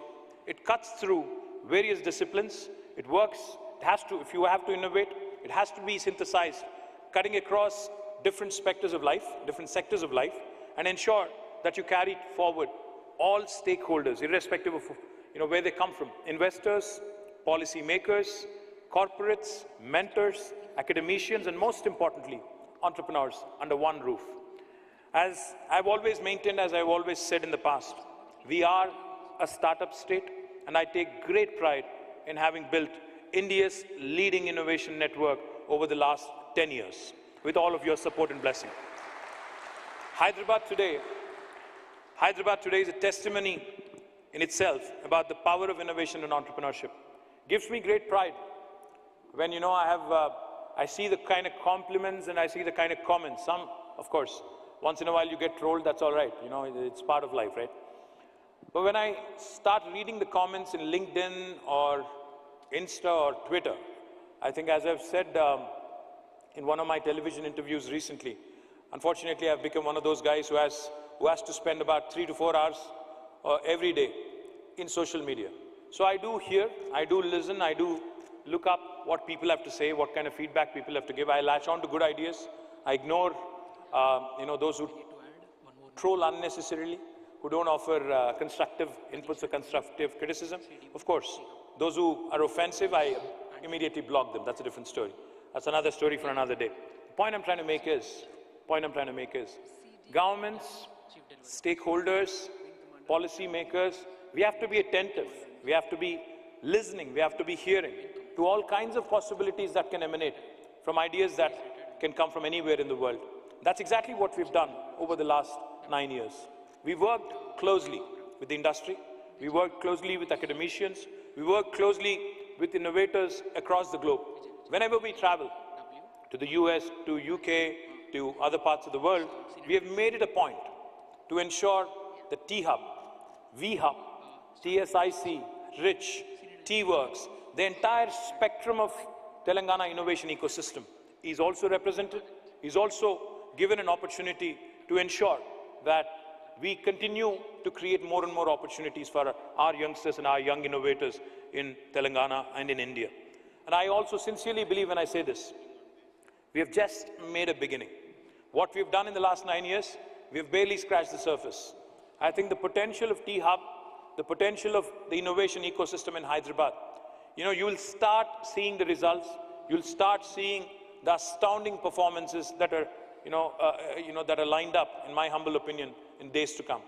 It's not always about unicorns. It's not always about the billion-dollar valuations. It's also about the impact one can create on the ecosystem. If you look at Hyderabad's youngsters today, Hyderabad's innovation ecosystem today, some of them have really made their presence felt. I don't want to name one single name and disappoint others, so I'd refrain from that.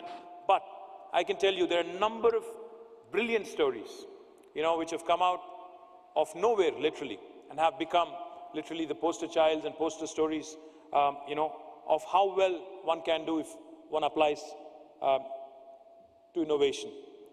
Like I said, this is just the beginning. We promise to touch every heart and soul who has an ounce of entrepreneurial zeal within them. We have a lot more to be done, like I said, and the only way to achieve it is, I can't say this enough, by collaborations. We have to work together, we have to collaborate, we have to ensure that there is no duplication of effort. This year, on the Foundation Day of Telangana, we have announced the astounding results of what we've been able to achieve in the technology sector. Let me reiterate, let me share it happily again. Telangana has surpassed all expectations with remarkable exports and the creation of a significant number of new IT jobs. Just to put things in perspective, back in 2014, our IT exports were 56,000 crores from Telangana. This year, in May, they have risen from 56,000 crore to 2,41,000 crores, quadrupled. In terms of year-on-year growth, that's about 31.44%, 31.44%. And let me also add, India's national average compared to the 31.44% has been 9.36%. So that goes to tell you, that goes to show you how Telangana has had an explosive growth. Let me also add, not only in terms of exports, but even in terms of job creation. I say this with a lot of pride. When Malla Reddy Garu said we surpassed Bangalore, he wasn't exaggerating. The last 2 years, Telangana and Hyderabad have been leading from the front, leading the charge from the front when it comes to job creation. Last year, according to NASSCOM, out of the total technology jobs created in India last year, 33% came from Hyderabad. Out of the 450,000 new jobs, 150,000 were created in Hyderabad, 146,000 were created in Bangalore. And this year, the story gets even better. Out of the total jobs created in India, according to NASSCOM, 44%, a staggering 44%, are from our beautiful city, Hyderabad. It's literally 1 in 2 jobs created in India coming from Telangana. Like I said, we've barely scratched the surface. This story is just unfolding. I'm a super confident citizen of Telangana who believes that this city of Hyderabad, the state of Telangana, is poised and is ideally kind of positioned itself for a rapid growth in years to come.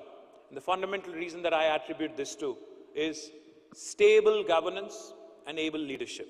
Under the leadership of our Honorable Chief Minister, we have had an all-round balanced growth. Today, not only in IT exports do we see this phenomenal stellar growth, we also see equally impressive growth in agriculture exports and agriculture production. That's the balanced, well-rounded, holistic, integrated and inclusive model that I keep talking about. If you look at Telangana as a state, our population is the size of Malaysia. Our geography is the size of South Korea. And the kind of results we've been having compared to the rest of India is nothing short of astounding. Just to put things in perspective, we're less than 2.5% of India in terms of population, but we contribute to 5% of India's GDP. We are, I keep saying this, the most successful startup of independent India, startup state of independent India. The reason why I say this is because the kind of growth we've had. Our GSDP, the gross state domestic product, in 2014 was 5,05,000 crore. And as of this year, March 31st, it is 13.27 lakh crores. Our per capita income in 2014 was 1,12,000 rupees. As of March 31st this year, it's the highest in India, 3,17,000 rupees. Not only does this point you to the growing affluence, growing riches in the state of Telangana, but it also shows you that a state can achieve a lot with stable governance and able leadership. The last thing I'll tell you, not only have we grown in the technology sector in the urban areas, we are now decentralizing. We are moving to tier 2 towns. I thank Mohan Reddy Garu and Tech Mahindra and a number of other companies, Genpact, Mindtree, Quadrant, Softpath, and a number of others who have set up shop in Warangal. Recently, Sonata Software has announced that they'll be setting up a center in Nalgonda. Also in Karimnagar, we are having 3M, which is one of the world's leading healthcare companies. They're setting up a center in Karimnagar. So I do believe that the story has just begun. We have barely scratched the surface. In terms of innovation, I do believe that there is a lot more to be done, but that can only happen by way of collaborations. I would like to conclude by thanking each one of you for being part of this domino effect. You're part of writing a new chapter in the history of startup innovation. Thank you. Jai Telangana, Jai Hind.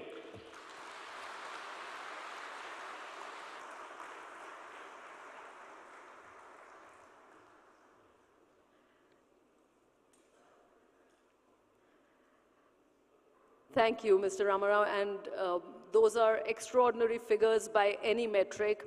It is also a privilege this evening to announce Innovate Telangana, which is an initiative by THub aimed at discovering and accelerating the most promising startups from the state, giving them access to incubation support, to value partners, to angels and VCs, to mentors and grant support.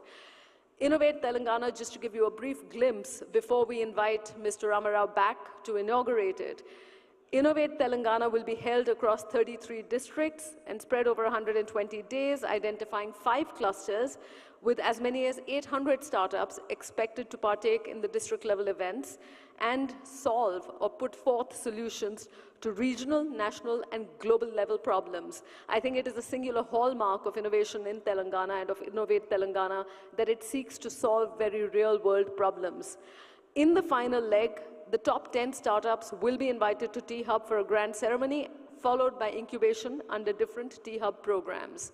It is my pleasure and privilege to invite up back on stage Mr. K.T. Ramarao to launch formally Innovate Telangana and kick off this fabulous new cycle of acceleration.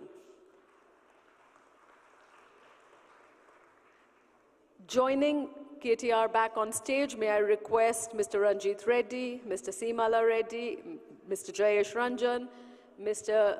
M.S. Rao, whom we haven't yet had on stage, but welcome on stage Rohan Chatwal, Harshvardhan, Director Tech Finder, Mr. BVR Mohan Reddy, Board Member of THub, Wing Commander Anish Antony, CDO THub, and Mr. Vijay Bavra, Senior Director Startup Innovations at THub. May we have all of you on stage, gentlemen, to launch formally Innovate Telangana.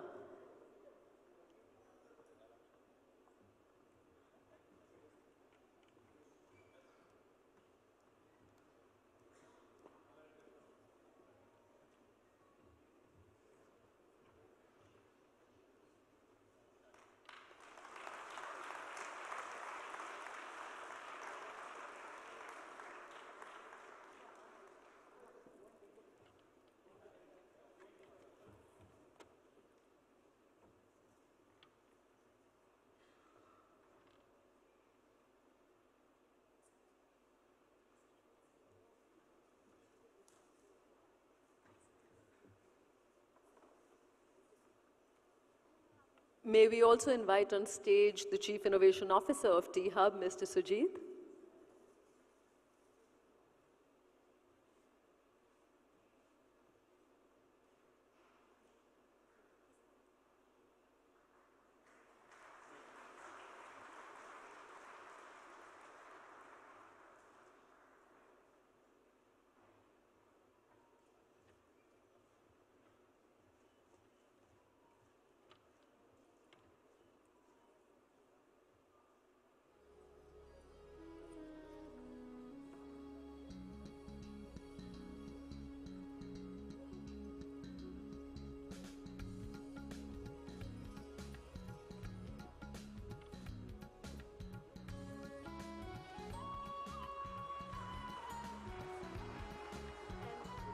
May I request you, sir, on stage just to give a token of appreciation to the speakers. May I have back on stage Louise Leakey, Anil Seth, Marcus Dusotoy, and somebody you will have the privilege of seeing after our break, a most riveting performer. And I promise you, I think Anil earlier made the point that there is no left brain, right brain dissonance. He is an exemplar of art that marries all kinds of traditions, and I think there is no place like Hyderabad that can appreciate science and art in equal measure. So also may I have on stage Mr. Mehmood Farooqi, whom you will see right after the break.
If we could just request you to take a collective, group photograph.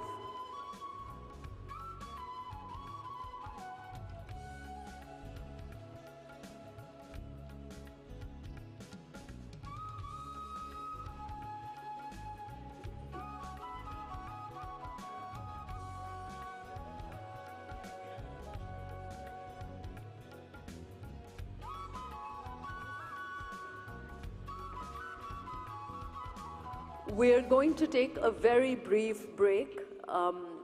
May I request you all back here in just 15 minutes if you'd like a quick refreshment break.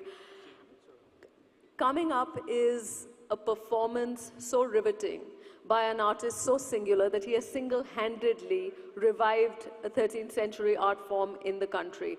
As I alluded to before, I think there are very few places that can appreciate art in the same measure in science, and we will be back for a performance of rare artistry.